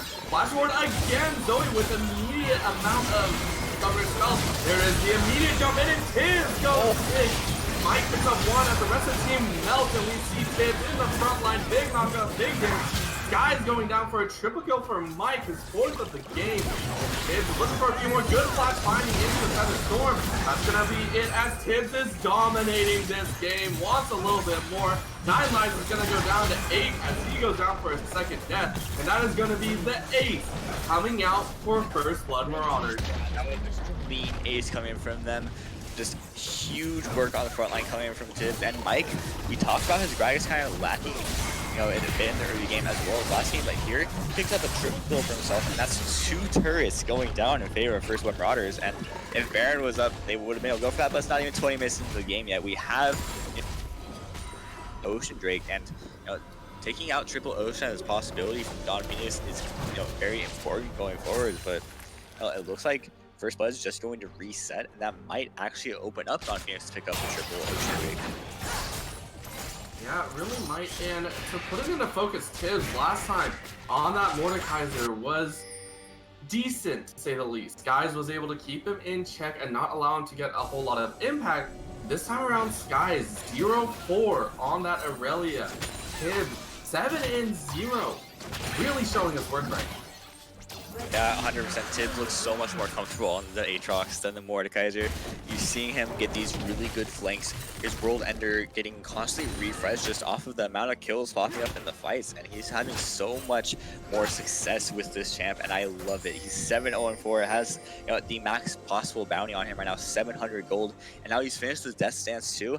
And like we were saying, there's no grievous wounds so far inside of Dawn Phoenix, so if he pops that World Ender and he doesn't get CC'd, there's a 0 chance of them being able to take him down because he's just going to be able to sustain through it all. Yeah, he really is. We do see that Aurelia is being finished up. For 9 lives, going to be trying to move as quickly as possible through these team fights, but they had a strong engage in that fight, but just the ending was just too much as Tibbs came in with the teleport. Or not the teleport, just the flank. Yeah, the flank was huge for them that fight. They tried to go onto BTS and weren't able to take him down, but it doesn't even matter. Now, Superstar is getting chunked out here. He has opted for the more bruiser route here with the Black Cleaver, not going full tank here. You see Skies now having to forfeit the split push. Aatrox too strong. They need to send at least 3 members, and even then I don't think it's enough. I think potentially only next taking down would be really good sleepy trouble bubbles coming in from the Zoe, as well as perhaps, you know, that Aurelia and Jarvan there for support to back him up. But right now, the top lane matchup is so far skewed in Tim's favor. He's 7-0-4 to the 0-4-0 from Skies' Aurelia. So, you know, the Aurelia pick not really working out so far for Don Phoenix, and you know, he looked very good on the Poppy last game. So I'm curious why they tried to change it up. They went for a big carry top laner and carry versus carry matchup instead of just that solid tank play that we could have seen from him again this game. Yeah. And something to point out is, if B-Tank continues to try and poke out, it's not going to do as much as you would hope. Don Phoenix, although they are behind quite a bit, they're down about 5k, actually getting close, 4k, sorry. We do see the fact that they do have 3 Ocean Drakes, meaning the poke is not enough. For Don Phoenix to really go down, you have to have the all-in from both sides, really have a massive team fight to swallow it out.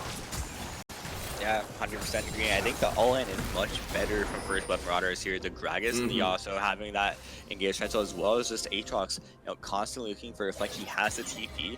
If he can get a good ward to have access to the backline of the side of Don Phoenix, there's really nothing they can do. Even with a good Feather Storm, it's not going to be enough to buy him time to survive against this Aatrox. He's huge. Oh my lord, Tibbs. He landed, I think, just one crashing blow when that was enough to take Porto health out. But here we go, going all the way in. Jump in, the distance is there. Great Answers as well. And that's going to be a solid kill here. But look at the damage. Maya saying, this is my game, thank you very much. Superstar trying to go golden. That's going to be a death coming out. Mike picks one up, and there goes the ace in the hole. Going to land on quality, but flat forward from Tibbs is going to help secure the kill. Last Breath is going to help him out. That's going to be a quick 1 for 3 in favor of First Blood Marauders after a quick turnaround. Yeah, that was an awesome explosive cast from Aaron there from Mike. It got them the extra kill in that fight onto Superstar, and quality falls shortly after to Tibbs TP. And now that's Baron going in favor of First Blood Marauders. That's going to give them so much going forward. We were talking last game about how good their siege drop was with the Caitlyn. Well, they have the Caitlyn again, and having access to the Baron means that their siege is going to be nigh unstoppable. There's no incredible way, but oh my god! Oh my gosh! She stole it! Panda Milk Tea with the most baller play I think I've seen so far, collecting the Baron and holding off on a complete rampage and tear from First Blood Marauders. Expended all the key summoners, but still got that. Oh my lord. I was talking about that Baron like it was going to be a sure thing for First Blood Marauders, because I thought there was no chance that it was going to get stolen. The jungler for the side of Don Phoenix was down, but Zoe with the Summer Spellbook swapped over to that smite and took down the objective. That was beautiful. Love that play coming from him, and that actually denies so much from First Blood Marauders. That denied them that incredible siege that I was talking about, and now there's a lot more time to buy for the side of Don Phoenix. They have the chance to get back in this game now, but just incredible play from Panda Milk Tea stealing that. It really was, and so now we get to see what they can do with it. There are 2 members alive with that Baron buff. I believe 9 live and Skies are the only 2 that have it, so they can use it to hold, which is going to help them out quite a bit.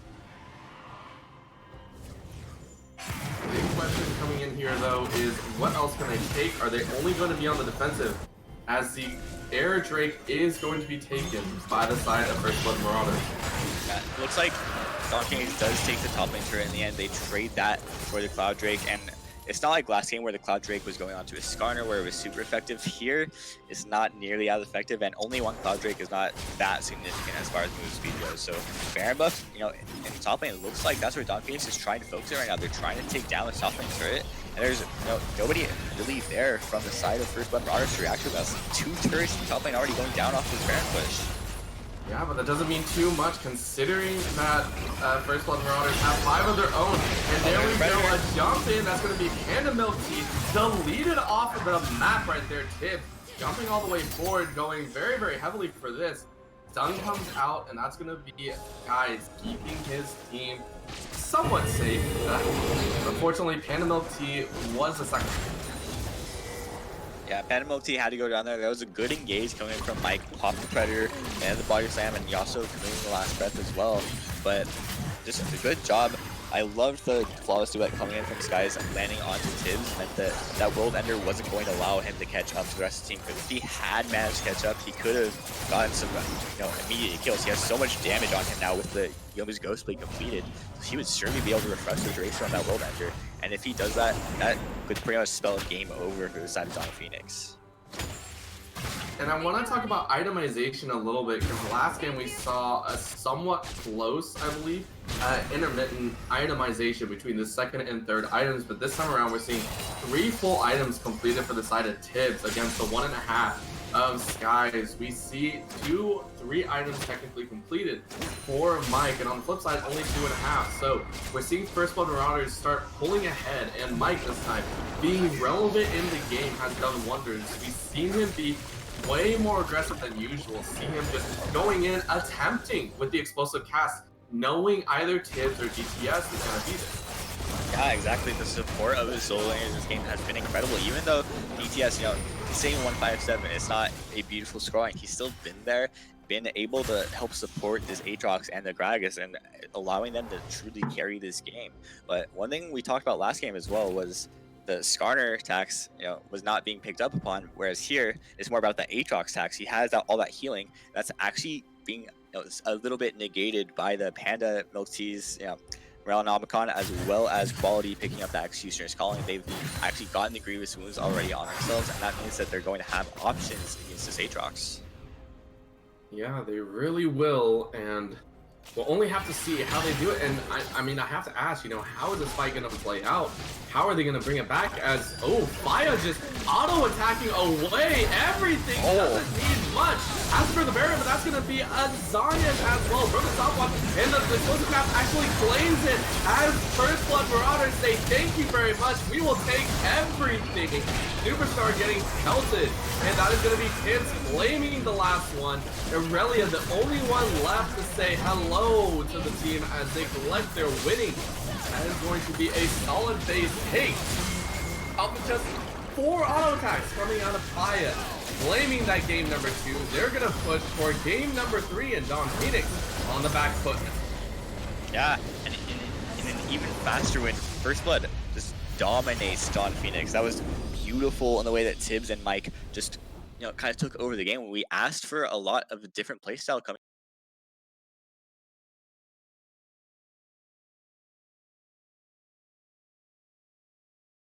Yes, we did. And so the big question coming out now is going to be, how do they make it work? What are they going to attempt to change up? Don Phoenix, again, we saw a somewhat decent early game this time around, but finding a way to shut down this top laner, this Tibbs has been a monster. We saw it in game number 1, had a little bit of a rough spot. Game number 2 coming out, I believe, a scoreline of about 9-0 and 3 or so. Dominating force.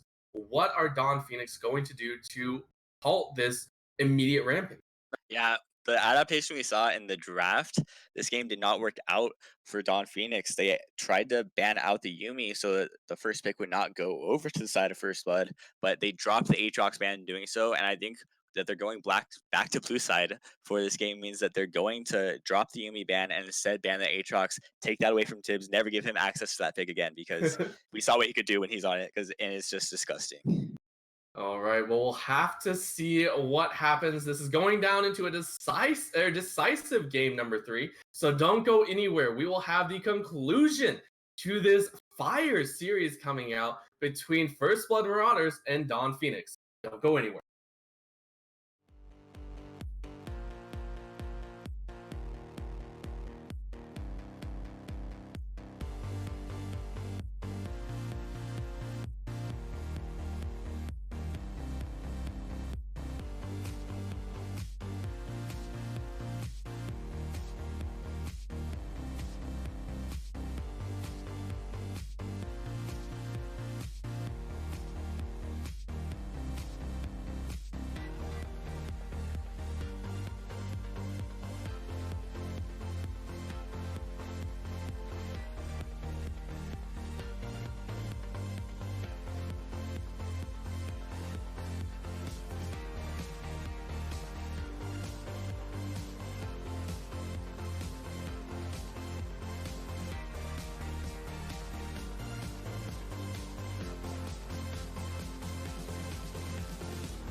And welcome back, ladies and gentlemen, to a deciding game number 3 between these two teams who have been at each other's throats for the past hour or so. Both teams taking heavy losses as well as commanding leads throughout this series. So we're finally getting down to see who is going to come out on top.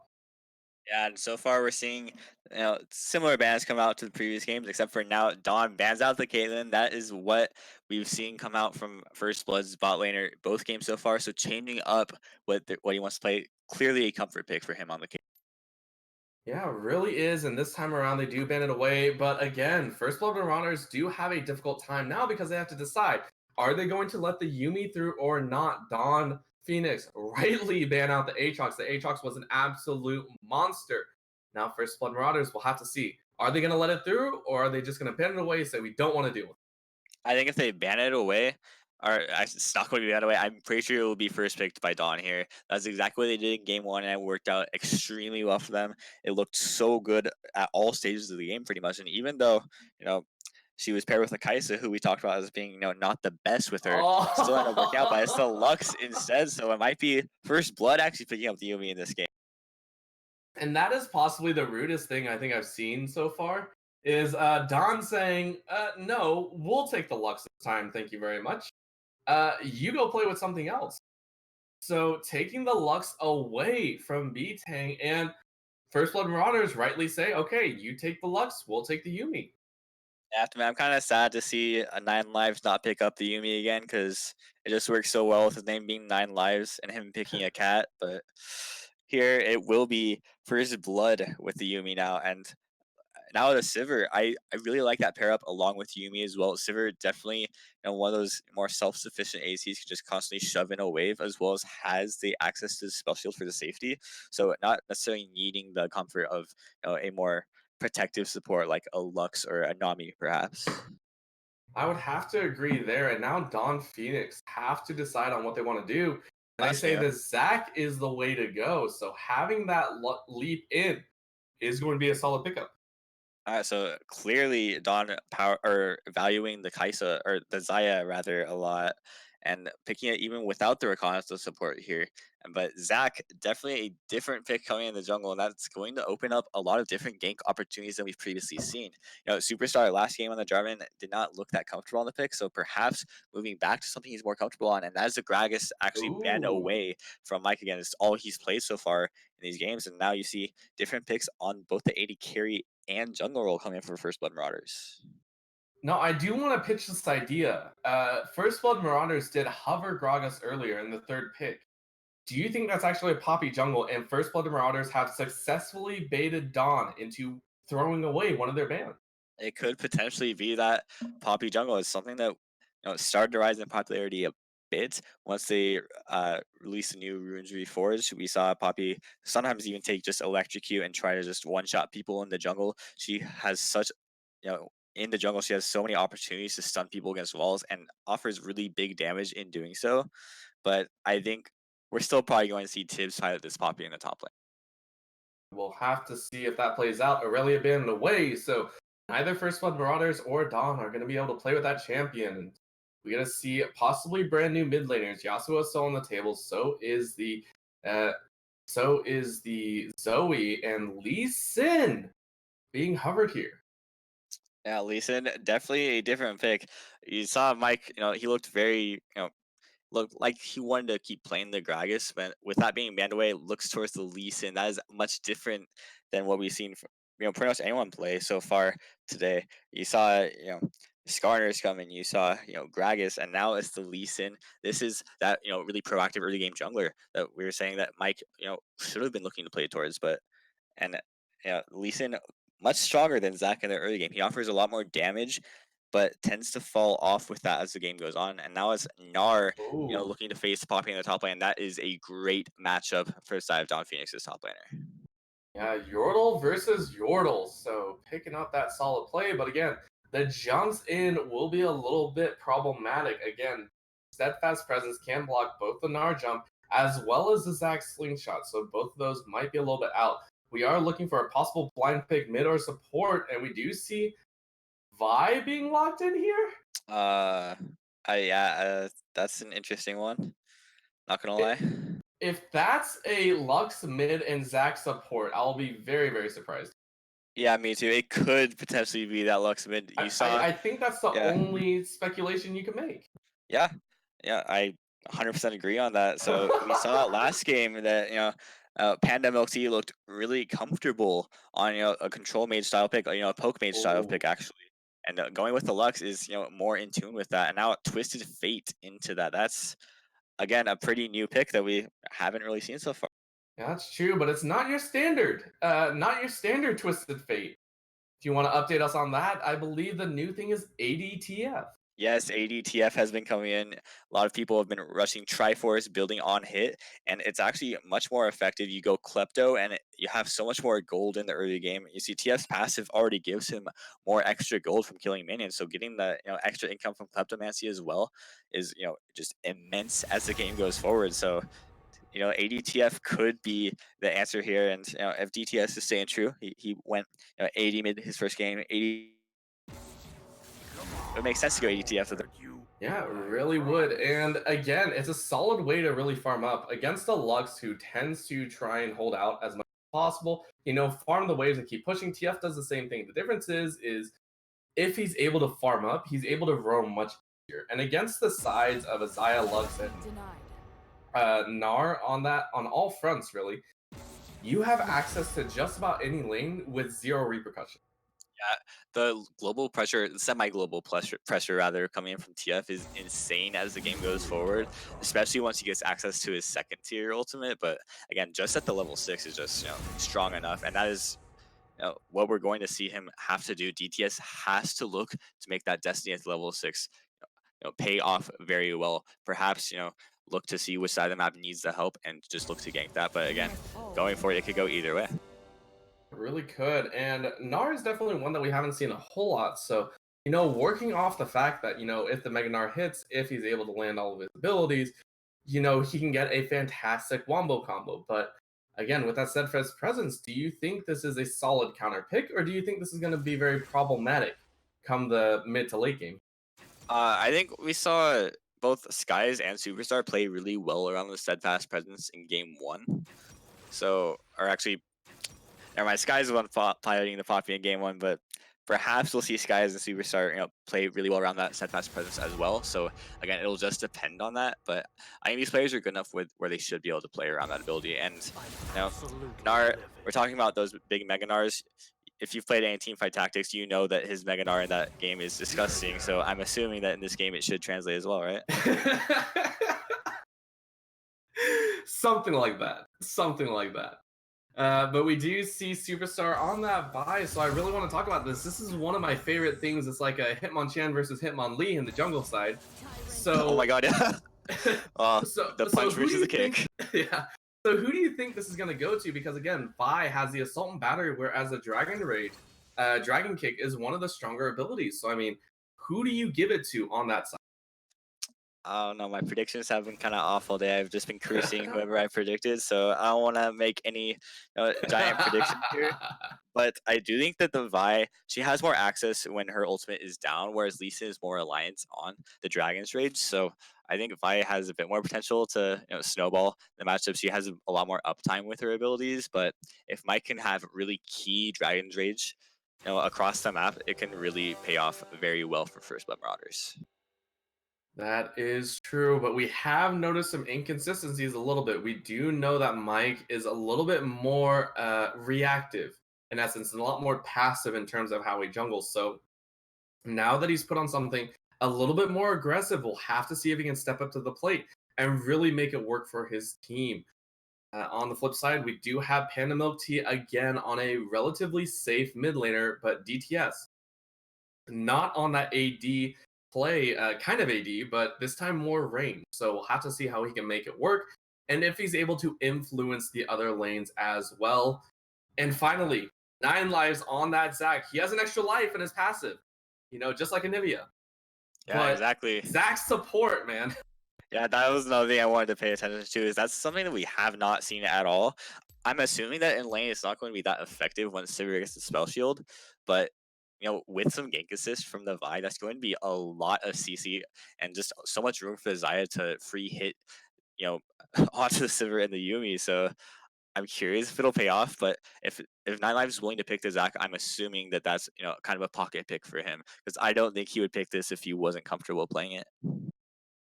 Is true, but we will be going to a game number 3 here. So before we kick it off to the intermission, I do want to talk about one of our other great sponsors, Midwest Esports. Midwest Esports has been around for many years, starting as a small student group out of Wichita State University. Since then, Midwest Esports has grown to be a veteran organizer to tournaments and events throughout the U.S. They host tournaments for games like League of Legends, Rocket League, Overwatch, as well as many more. For more information, check them out at MidwestEsports.com. We'll be right back for game number 3, so don't go anywhere. We'll have to see if Dawn Phoenix can close it out, or if First Blood Marauders will make the mini reverse sweep happen. We'll be right back.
All right, welcome back, ladies and gentlemen, to our game number 3 between First Blood Marauders and Dawn Phoenix.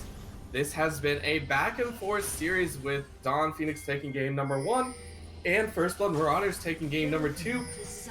Neither of which have been relatively close games in my opinion. They've been very much one-sided, so this time around we'll have to see what happens. Yeah, both games so far have definitely been one-sided. It's possible this game could be, pretty similar, where it's, about even up until maybe the 10 or 15 minute mark, and then just blows completely wide open for one of the two teams here. But I know we talked about it in the previous 2 games where, like, Keystone Choice was a bit different than we were figuring, and the TF actually went for the Arcane Comet, so it might not be the AD TF that we were talking about. It could still just be the regular AT, and if it is, then I'm very curious into how he's going to try to match the Lux. Yeah, that does afford a little bit more wave clear. That is something that is important to note. With the ADTF build, you are relying on auto attacks. You are basically just an auto attack champion at that point. So now with that AP build, you should be okay. But we also see the fact that he went boots and 4 potions. So interesting choice there. Yeah, I think he's trying to just scale up a bit during his laning phase. Wants the extra sustain coming in from the 4 health pots, because Lux is going to be trying to poke him down early. That's what she wants to do. As well as, just kind of get the wave clear coming in, earn Vi that potential to, get the edge in the jungle, get those scuttle crabs early, because that's really going to be where the, play around. If we were talking about these proactive early game junglers, and if Lux can, get the presence in the lane, get Vi room to work with, it could give Superstar potential to take over this game. Very true there. 9 lives, dancing around a little bit, being a balloon in this bottom lane. So happy with his choice of champions, it seems. Waiting for that level 2. I'm very curious to see how he plays this Zac in the lane. If he tries to go for the elastic slingshot, or if he does try to get the stretching grabs onto multiple people and try to stun them against minions or something. But again, it could be going either way. And here we go. Yeah, solid gank early right there. Didn't really have time to talk about it, but again, that's what they're hoping for. An early gank from Superstar concedes pressure from First Blood Marauders. Yeah, that's already flash down on the Sivir, and that's pretty huge considering that's the only flash they have in their lane. They're playing with the Yuumi. So having the flash down in the bot lane for this side of First Blood Marauders is pretty scary, especially with a Vi and a Zac with already from that side, and so as you were stating, we'll have to see if they can make it work. We do see a little bit of vertical jungling coming out. Nope, Mike is just sitting off on that side, waiting for the Rift Scuttle to appear. Yeah, Mike, not going for the gank means that he is able to get a bit more, but in this mid lane. Yeah, that was actually a blue card, so throwback to Reggie right there, but guys going extremely low there. So all solo lanes kind of taking a little bit of pressure. Maybe the nerves getting to him a little bit, but unneeded mistakes right there, it feels. Yeah, definitely, but these guys are not afraid to fight in game 3. They're trying to go all in this laning phase, trying to pick up solo kills. And meanwhile, the jungler is just kind of farming up, about to meet by that, blue side blue buff rather, but nothing really else much blown so far. We'll have to see if they can make it work, but we do see Mike causing some havoc in that jungle side. Binding actually goes a little bit wide. Tandem of T getting good damage though. Gold card does land this time around. Mike actually being on the receiving end of a couple punches right there. So does get all the way out, but slingshot over the wall does land. Gonna be able to get the knock there, and that is going to be first blood. The Zac in the bottom lane collects first blood, and Dawn Phoenix just in game number 1 has secured an advantage in the bottom lane. That was actually awesome. Quality double daggers.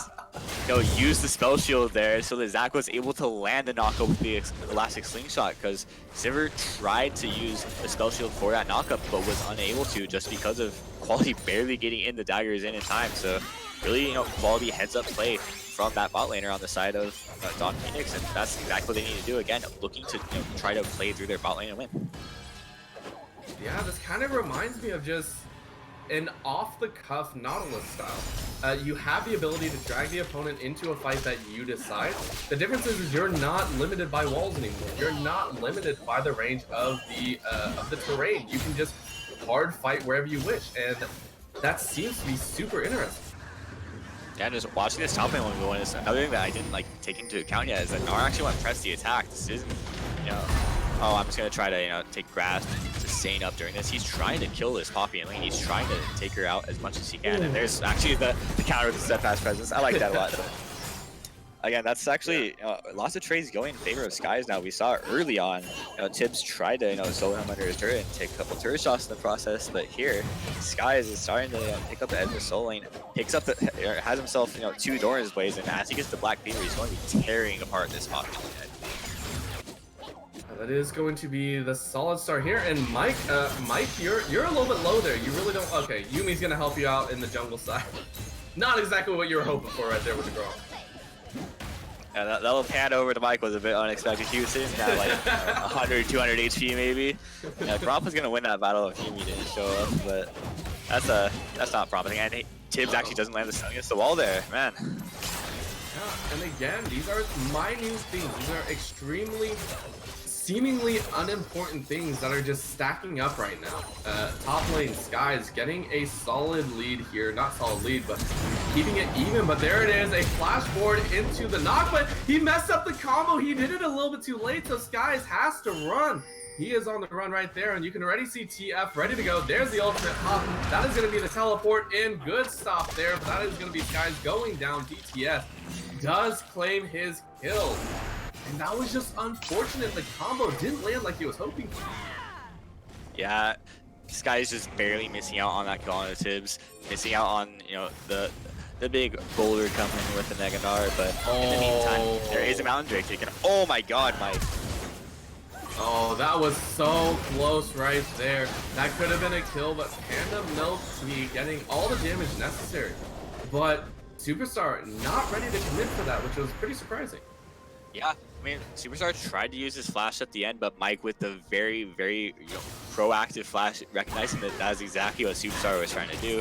Gets himself out safety, but still very low HP. That's got to be scary if you're Mike looking forward to you're just in your own jungle right there, around your own blue buff, and still getting jumped on, almost nearly taken down, forced to throw yourself very deep in your own jungle. So that's got to be scary going forward for him. A little bit of a fight in the top side here. Tibbs trying to lay down the damage, but again, the 3-hit proc coming out. 4 Skies in that top side, doing work. Absolutely, and that's suppress the attack, really comboing along with that passive proc. That 3-hit passive is doing so much for him. And here's the Zac almost trying to roam there, and I guess it is, but a bit of a spectator delay on my end at least. But just barely misses out on that, and that's TF's flash that is blown there off that play. And that's what you need to do. Again, abuse the fact that TF doesn't have any safe summoners.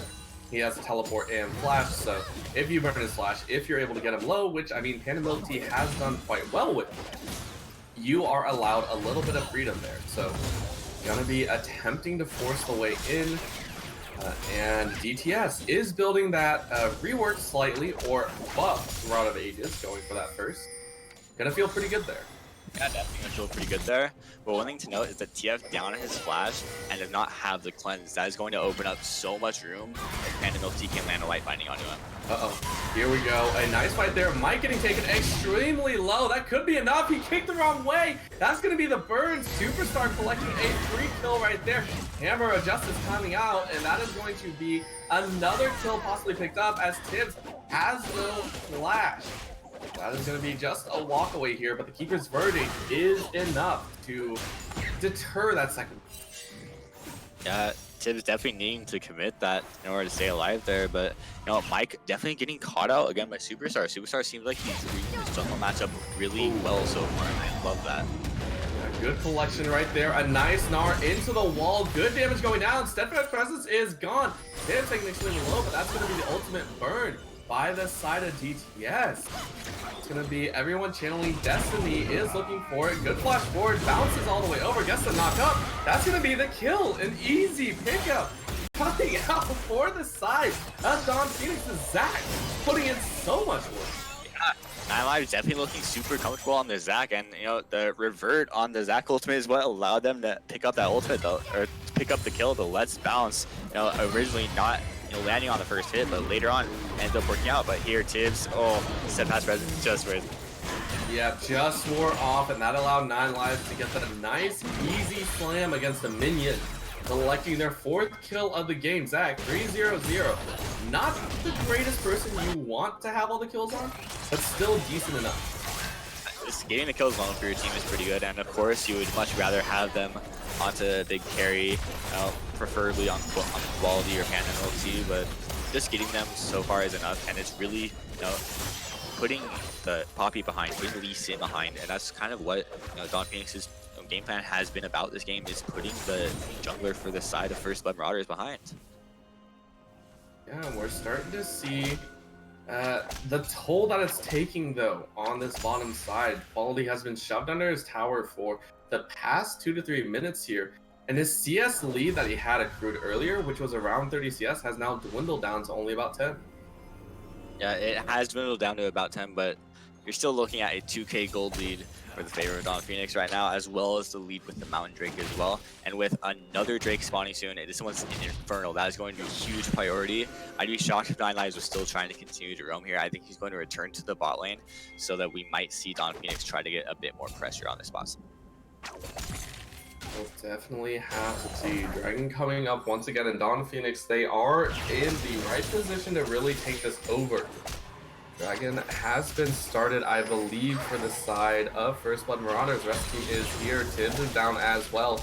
Nar does have the teleport, so he is going to feel okay there. Dragon hold off just for a little bit, but they go right back to it. Binding does land for a little bit, but now Vi getting a little bit of damage done on a hunt has been popped. Tunnel Scepter has been popped as well. That's going to be less bounce being landed, and they're going to look for it. Oh, and great Tunnel Start lands, but that's not going to be enough. As there it is, and there's the flash forward. Quality picking up one, but now he's in the middle of the team. He's not right where he wants to be. That's going to be a good stun against the wall. Guys, looking like he wants to keep fighting here. He is full health. He just got into the fight. Panda's going to be on the back line, but he's been left alone. He's been left all alone. That's going to be Mike collecting it as the rest of the team chase, and they are now on the run as well.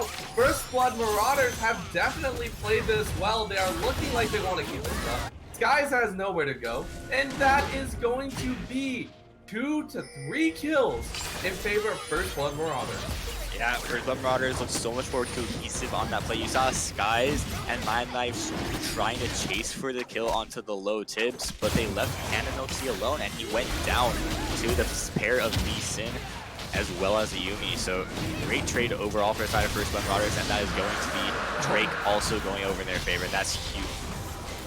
It really is, and to look back at it, it was actually a 4-for-1. So Dawn Phoenix, they were in position. They were ready to go, and then it felt like they squandered it a little bit. Quality, flashing into the middle of the enemy team. Getting one kill, yes, but that's never a way you want to lose your ADC. And then on the flip side, Panda Milk Tea left alone. Just not the greatest coordination. Sorry. Both the solo carries on the team, yeah, it's all good. Both the solo carries on the team kind of just flashing by themselves, just being left alone by your team, and that's not how you win this fight. Dawn Phoenix has a very good front-to-back team fight, and they need to utilize that if they want to win here. But in that scenario, they played very, very scattered, and having, like you said, the 80 carry flash by yourself is nothing you ever want to see. So that's something that they need to fix if they want to have chances at winning these team fights going forward. Ooh, ultimate has been popped by TF, looking for a place to change a little bit of destiny. On the hunt has been burned as well. So big ultimates burn, but they'll be up shortly as turret plates have fallen.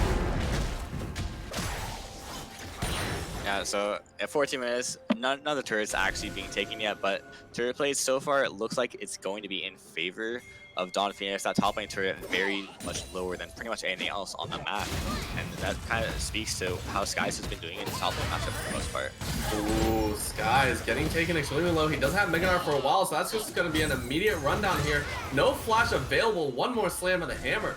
That's going to be Tibbs getting a solo kill on the Skies. Skies 0-3-1. Almost having a second game number 2. Typically you would see Nar, with the range just abusing the popping in this matchup, but Tibbs getting the cancel on the Nar jump with that steadfast presence was such a beautiful combo coming out, and unfortunately the feathers didn't miss, so that does mean Yuumi stays alive. But a nice combination to secure that kill there. Good damage being laid down by Panda Milk Tea, but again, that Rod of Age is stacking extremely quick right now. Gonna feel pretty good in keeping him alive. Yeah, definitely already 5 stacks on it halfway there, and that's actually TP being used for Tibbs to try and just deter this bot lane push coming from side Dawn Phoenix. So that's gotta feel nice. Sky's already being down his own TP. Now they're kind of even on TPs across the board. BTS not having his yet, almost coming up, but yeah, him and Preamfire both being down TP as well. That's pretty huge as far as global presence. Looking at it now, 4-0-1 on the Zac, I think is really starting to take a toll. Good jump in though, that is gonna be a nice knockup there. Yuumi technically low, has to dash over to Poppy, and that's gonna be the Sonic kick, not landed, but it is gonna be enough. As he kicks back Quality taken kind of low. That's gonna be a leap in, stopped by the steadfast presence, and Quality is gonna go down there. Mike having stay alive just barely by, I believe that's the Conqueror through the precision tree. Zach gonna be taken extremely low. Might save the passive, he does, so that's gonna be the Rift Herald going over in favor of a kill on the boss. Yeah, that was actually super lucky for the side of B-Tang. He just barely got attached to Preamfire right as he was about to get taken low by both 9 lives and Quality, and managed to just stay there the entire time and stay alive. Meanwhile, Mike and the Preamfire just doing a ton of damage and taking down Quality before they could secure any kill. And going back to it, like we said, this game much closer in terms of how the game is turning out. Mike has been much more proactive. It's almost like it just needed a little bit to get the engine going, it feels. But looking through it, where does a team really break open the lead here? What can either side do to really take hold of this game? Yeah, I mean, we're looking at 9 lives trying to make picks, play with Superstar. I think that is how they get back into this game. Whereas the side of First Blood needs to use their global pressure just like this. Yeah, and now on the bottom side, a nice Feather Recall actually secures a pin. That's going to be enough for another gold card coming out. DTS is running down the enemy team here. That might not be enough. Red card locked in to try and clear it out, and he gets the nice clear on the shutdown there, so gonna feel really good about that one, but now they have to be on the run here. The rest of the team is attempting to collapse, flash forward, but into the Feather Storm. He read that fairly well. That's gonna be a teleport coming out. The rest of the team is coming in to help them out. It's gonna be a lockup. Nice kill, Quality picks that one up. Zipper goes down, and now Assault Battery goes out. Nice finding into the final chapter, but that's not gonna be enough. As the rest of the team is there, Mike is here to help select the kill again. Candle, he is gonna try and hold off, but now he's all on his own. That's gonna be one more auto attack. Is gonna take it down. B-Tank. But Mike now in a fight. He's trying to fight through the minions. Candle's team is baiting it perfectly. This could be the kill that he needs. One more auto attack is gonna do it. He misses the Sonic Wave. He hits the minion. And that's gonna be the shutdown. Going over to Panda Milk Tea as top lane has been taken by Skies. That was one of the most hectic fights I've ever seen. That was very even going both ways, but Skies just now his TP came back up, but in the meantime he took down top lane turrets. He got so much gold on himself, and that's going to be huge for a top lane matchup. He's likely going to be able to finish that Black Cleaver, and now Poppy's really going to struggle in that matchup if it's played correctly by the side of Sky. And it has to feel bad, right? When you have that much pressure, when you have the teleport advantage, and you bring in Faya to have B-Tang there as well, it's just harsh to see all of those summoner spells wasted kind of on that point. Yes, they only were down 1 kill technically in that entire fight, but you have to remember that was a 4v5 fight, I believe. That doesn't feel good. Yeah, it was a 4v5, but again, Mike was super late to that fight, so for most of it, it was a 4v4, and that was where Dawn Phoenix rather just kind of took hold of that entire fight. They got the kills, clutch when they needed to. Preamfire going down pretty much immediately, and that really allowed, Quality and Phantom to carry the back team fight, get the kills they needed, and just overall pick up the overall win on the team fight. Meanwhile, Skies just took down stuff on the top side, and now Ocean Drake getting picked up on the side of Dawn Phoenix. Now, not the immediate dragon that you would like to see, but still a good one nonetheless. And ooh, recall stopped. Quality taking a boomerang to the face. And that's a little moral victory right there. That's a little moral one.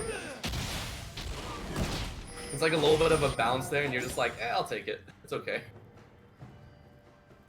Oh my lord. But still, overall, both teams staying fairly even. Although there is a gold advantage going over to the side of Dawn Phoenix, about 2k in their pockets right now. Yeah. And right now, you see Quality has actually finished his rapid fire cannon. Meanwhile, Preamfire is just sitting on only the Essence Reaver and a Cole. And sure, the Cole's about to cash in. That might, allow him to pick up a bit more items, and it looks like he's going to rush that Infinity Edge as the next item, but still has to pick up the BF Sword to really get, the true effectiveness before finishing that build, and that's a lot of gold that Preamfire is going to have to pick up if he wants to equalize his build so far. Yeah, he really does, and I mean, he hasn't been playing bad per se. It's just having that Zac available, having 9 lives almost always where he's needed, has played so well into Dawn Phoenix's plan. They've held that lane so well. They've gotten the advantage that they want once again. Quality is once again on the road to becoming a huge team fight priority. in that sense. And so they have to feel good about that. Now the question is Tiz has also done fairly well. Mike is finally on the board, and you have a massive global presence with triple TP. Like, how do you make sure that you're always going to be okay? Yeah, that's the thing that Side Dawn Phoenix lacks is very reliable disengage. They don't have that, and that's what they need to counter this global pressure. So I think if First Blood Marauders can actually use these globals really well, use the TPs, use the Destiny, they can get themselves in a really good spot, to get picks across the map going forward. And that's really what Dawn Phoenix have to be careful about. They have to be careful, track where everyone is on the map. Oh my lord, look at this damage coming out. Skies actually dodges out on that move there, but a teleport, the Destiny is landed. Milk takes that gold card to the face. It's not going to be enough, as TS just has to back off. Yeah, and so far it looks like these teams are trying to turn their attention towards Baron. Dawn Phoenix has all the vision control out there. You see all 5 control wards scattered around this Baron pit. They're trying to put everything they can into securing this Baron for the team because they know, there's not, even though you have the TF and the Sivir with really solid wave clear against the Baron, that's pretty much their only chance at trying to take down any major objective, any big turrets, if they can't get that. Ooh, Sky's getting a lot of damage down in return. The Meganar coming up just in time, so it's not going to be held off too hard, but the Baron has been started up. There is no vision going over for the side of First Blood Marauders. So we're going to have to see if they can pull it off. Nice damage coming out from either side. But this is going to be Dawn Phoenix saying, okay, we can't take it just yet. Too much aggression coming out of First Blood. Yeah, you saw the control ward going in the pit for the side of First Blood, and that was what deterred Dawn Phoenix from trying to go further on this Baron. And now that they figure out the vision, they're going right back on it. Destiny is going to be a really effective tool if it comes up in time, but right now it doesn't look like it. Yeah, but the Baron is definitely not going down as quickly as I thought. Teleport coming out from Tiz. He is in the pit alone though. He does have flash. Final trap there has been landed though. Root landing onto Quality. Be enough. Oh, big ulti going on that top side, but big Final Spark lands on the 3. Final Spark was much better as the stun against the wall is only going to hold him off for a little bit. Bounce house. Oh, land. Let's bounce catching Mike. That's going to be enough. He does land it just in time, but Superstar is now on his own. He gets collapsed on as well. Such a split fight once again. And that is going to be a 1-for-1 trade as Jungler goes down for the top lane. Yeah, it looked like Superstar was kind of caught out by himself. He was trying to take down DTS, but didn't have access to the ultimate just yet. Had just used it earlier to try to pick up other kills. So ends up being a 1-for-1 trade overall, but still control of the Baron pit does go over to the side of Dawn Phoenix. They still have most of their control wards in that area, but now Dragon's coming up. It's going to be another Mountain Drake, and that is what Dawn Phoenix has to try to go for next. If they can pick up double Mountain, they're going to have such high amounts of Baron pressure. Really are, and again, this is the closest game we've had this entire series so far. Both teams standing neck and neck right now. I believe this is the smallest goal differential we've had so far, with them only being about 1.6, but here we go. Big old team coming in, Destiny finding out Skies, and the rest of the team is collapsing. 9 Lions is there to try and help. There's not going to be any help available, as they do collect 1 kill, a nice collapse there, and that's the power of having teleporting teammates. Yeah, and that global composition that I was talking about. You see the Yuumi just coming in with that. Yeah, coming in with that solid play there. But again, that is a stopwatch burn by Mike, so that is going to be a big problem there. Zach is looking for a slingshot. Good stun there. They do land onto the back line. This is a front to back fight. Sivir does pick up the Dragons, but the kills are going in favor of Dawn Phoenix. It's going to be 1. That's going to be 2. That's going to be 3, possibly. But no, looks like First Blood are fighting back right now. Zach goes into the passive, and Quality is popping off. Look at the damage. Thunderstorm is out. Machine in the middle actually flashes to get him position, but the final little pick from Yuumi is enough as Mike gets the smite.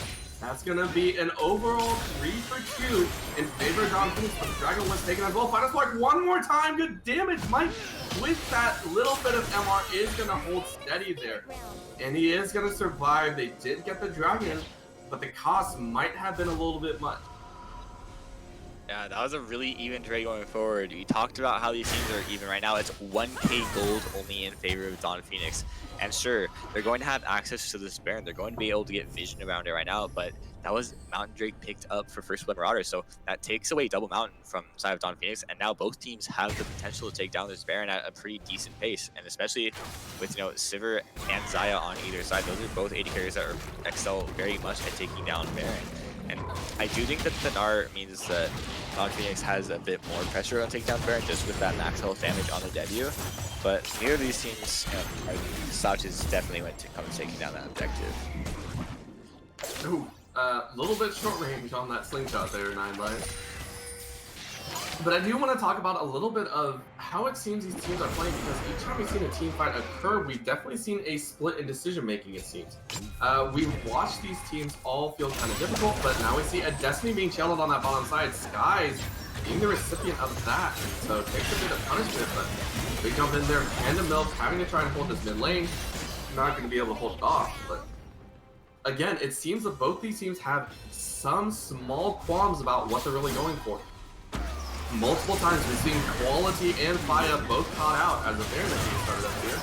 Yeah, and this looks like First Blood actually knows what's happening too. They start moving themselves over, and that Baron's down to 3k HP. Yeah, it is, but that's a huge Keeper's Verdict, and that leaves Quality once again alone. Quality multiple times has been on the receiving end of this multiple powerhouse move. That's going to be a solid play. Now Gold Card actually in Baron range. That's going to be a big fight there, and a huge Final Spark collects one. But Gnar's nowhere to be seen. That is a 1-for-2 so far. And that's going to be First Blood looking at the Baron possibly. But Gnar is there to hold it off. That's going to be another stun against the wall. Lux is the recipient of that one. That is going to be a huge problem here as Tibbs is just constantly rooting him down. Mike getting the Dragon's Kick. That is going to be the secured kill and a double kill for Mike to make it a 4-for-1. That is going to be Baron for First Blood. Yeah, and the only surviving member for Don Phoenix being that Gnar. Skies looks to try and make a hero play here, but I don't think he's going to be able to. 4 members is a lot to try and handle, especially with Yuumi sitting there full HP on the backside, just attached to her AD carry. And that is now Baron going in favor. Oh, no. Oh, that was so close. Skies went for it, but again, First Blood Marauders are clawing their way back, and we were wondering about Mike. We were wondering if he was going to be able to bring it back in this series, and he has shown immensely. 10-2-1 on this Lee Sin. He's always where he needs to be, always ready to help out his team. He has had an exceptional performance in this game, number 3. Yeah, I think his play in the team fights has been really incredible, because you see Lee Sin is, one of these big playmaking, characters. You see him try to rely on the Dragon's Rage to get these big kicks into the enemy team, these insects, but that's not really what he's been relying on. He's been, just being exactly where he needs to be, supporting his carries, landing Sonic Waves when he needs to, and getting just damage off when he needs to. Here it is, another final chapter lands as 9 Light has to go into the station. That is going to be a catch on the tower, but Superstar is caught up in the gold card. It's going to be enough damage to lock him and push him out of the fight there, but no death anywhere so far. The Brew right there, that is going to be the Final Spark as well, but again, Poppy, that amount of massive magic resist and armor, but there we go, Dragon Rage all the way in, Featherstorm, that is going to be the Dragon Kick not being able to be landed. That's going to be a teleport coming up from Tibbs one more time, immediately into the room, and he is getting chunked out. He's actually quite low right there. Guys, looking for that jump in, he wants to use that lead. In goes 9 Lives, does lock it forward. Flash forward isn't able to get the secondary kick. That's going to be Dragon Rage is enough. V-Tank picks that one up. And that is going to be a 1-for-0. But Panda responds with a mid-lane takedown. And just back and forth, these teams are battling for any sort of advantage. Yeah, it's still super even. You see one person go down on the side of Don Phoenix, an immediate response DTS goes down on the side of First Blood. But man, the Yuumi is coming up huge in these plays, keeping people topped off when they're about to go down. So many times you saw Poppy about to go down, twice in a row. Once when she was there originally, and again after she keeping that, but Yuumi keeping her topped off is huge. Yeah, and that's going to be Dragon taking again an immediate flash on the final chapter. That's going to be a nice down room, and that is going to be the immediate takedown. The chain CC is too much for Superstars to handle. Tibbs is finding these heroic charges into walls constantly. This guy knows Poppy extremely well, and even though he played against it in Game 1, he's looking like the much better Poppy in Game 3 now. He really is, and that's been a wonder for this team so far. They were down, I think, about 3k earlier in this series or in this game, and this time around they collected a nice 4.8k lead for themselves. So definitely holding strong here. Really want to keep pushing their advantages. They have the tankiness, I feel, and right now we're starting to see the issues with the Zac support come to life. Yeah, especially with those kills early coming onto the Zac support. If those went on he carries, this could be a different game. It could be a different story right now for Don Phoenix, but that gold going onto the Zac support is not paying off right now. He's picked himself up as Zanya's Hourglass, looking to, buy himself some extra time with the CC, and sure, he might not have been able to afford that if he didn't pick up those kills, but that's not exactly where you want your gold. You'd much rather have that in some items on, Superstar or on Panda Milk C or quality. And what do Don Phoenix have to do to really bring this back in? I mean, they've tried everything of course. Oh, and we can't even talk now because Panda Milk C has actually been thrown all the way in. Salt Battery actually goes all the way in as well. Tim right in the midline, keeping it a front-to-back battle. Down goes Superstar and down goes Nine Lives. We were wondering what they could do to come back in this game. That was definitely not it as First Blood Marauders storm that fight, collect that kill. In goes the nice final spark. Sonya's a little bit late. It's gonna be a hold on the fight. That's a little bit longer. Again, Don Phoenix are having such a difficult time finding their advantage. Yeah, the engage coming in from the side of First Blood right now is insane. You're seeing so much speed ups coming in from the Yuumi. You're seeing the Sivir on the hunt as well. And it's giving so much room for Tibbs and Mike to get on top of the carries on the side of Don Phoenix, and DTS just throwing out gold cards, getting the CC when he needs it, and there's so much damage from him coming out. He's even picking himself up a rapid fire cannon so he can have the extra range on that gold card. That's such a unique kind of build coming out from him, and that's really what's allowed, First Blood to find these kills onto the side of Don Phoenix. And now, you see they have double mountain as Baron's, starting to come back up. It's back up in just a bit over a minute now. That's going to be, eyes on the prize for First Blood right now. They're going to be looking towards that to pick themselves up the win here. Yeah, and double mountain is such a strong point. Baron coming up soon as well. They're hoping to really pressure this one out. And honestly, here we go. On the hunt, has them popped as well. Final Chapter landing only on a few, but the gold card is enough. That point and click is too good. Another immediate 2 kills, and that's going to be a flash forward. DTS says, thank you very much. Mike says, I'll take my 13th kill of the game. And that is going to be a solid play. And look at DTS, he's just going ham with all those fights. A nice flash away, says Skies to fight. But that was such a quick, clean combo coming out 3-0 right off the bat. That immediately signals a mid lane push. That looks like First Blood Marauders taking the game.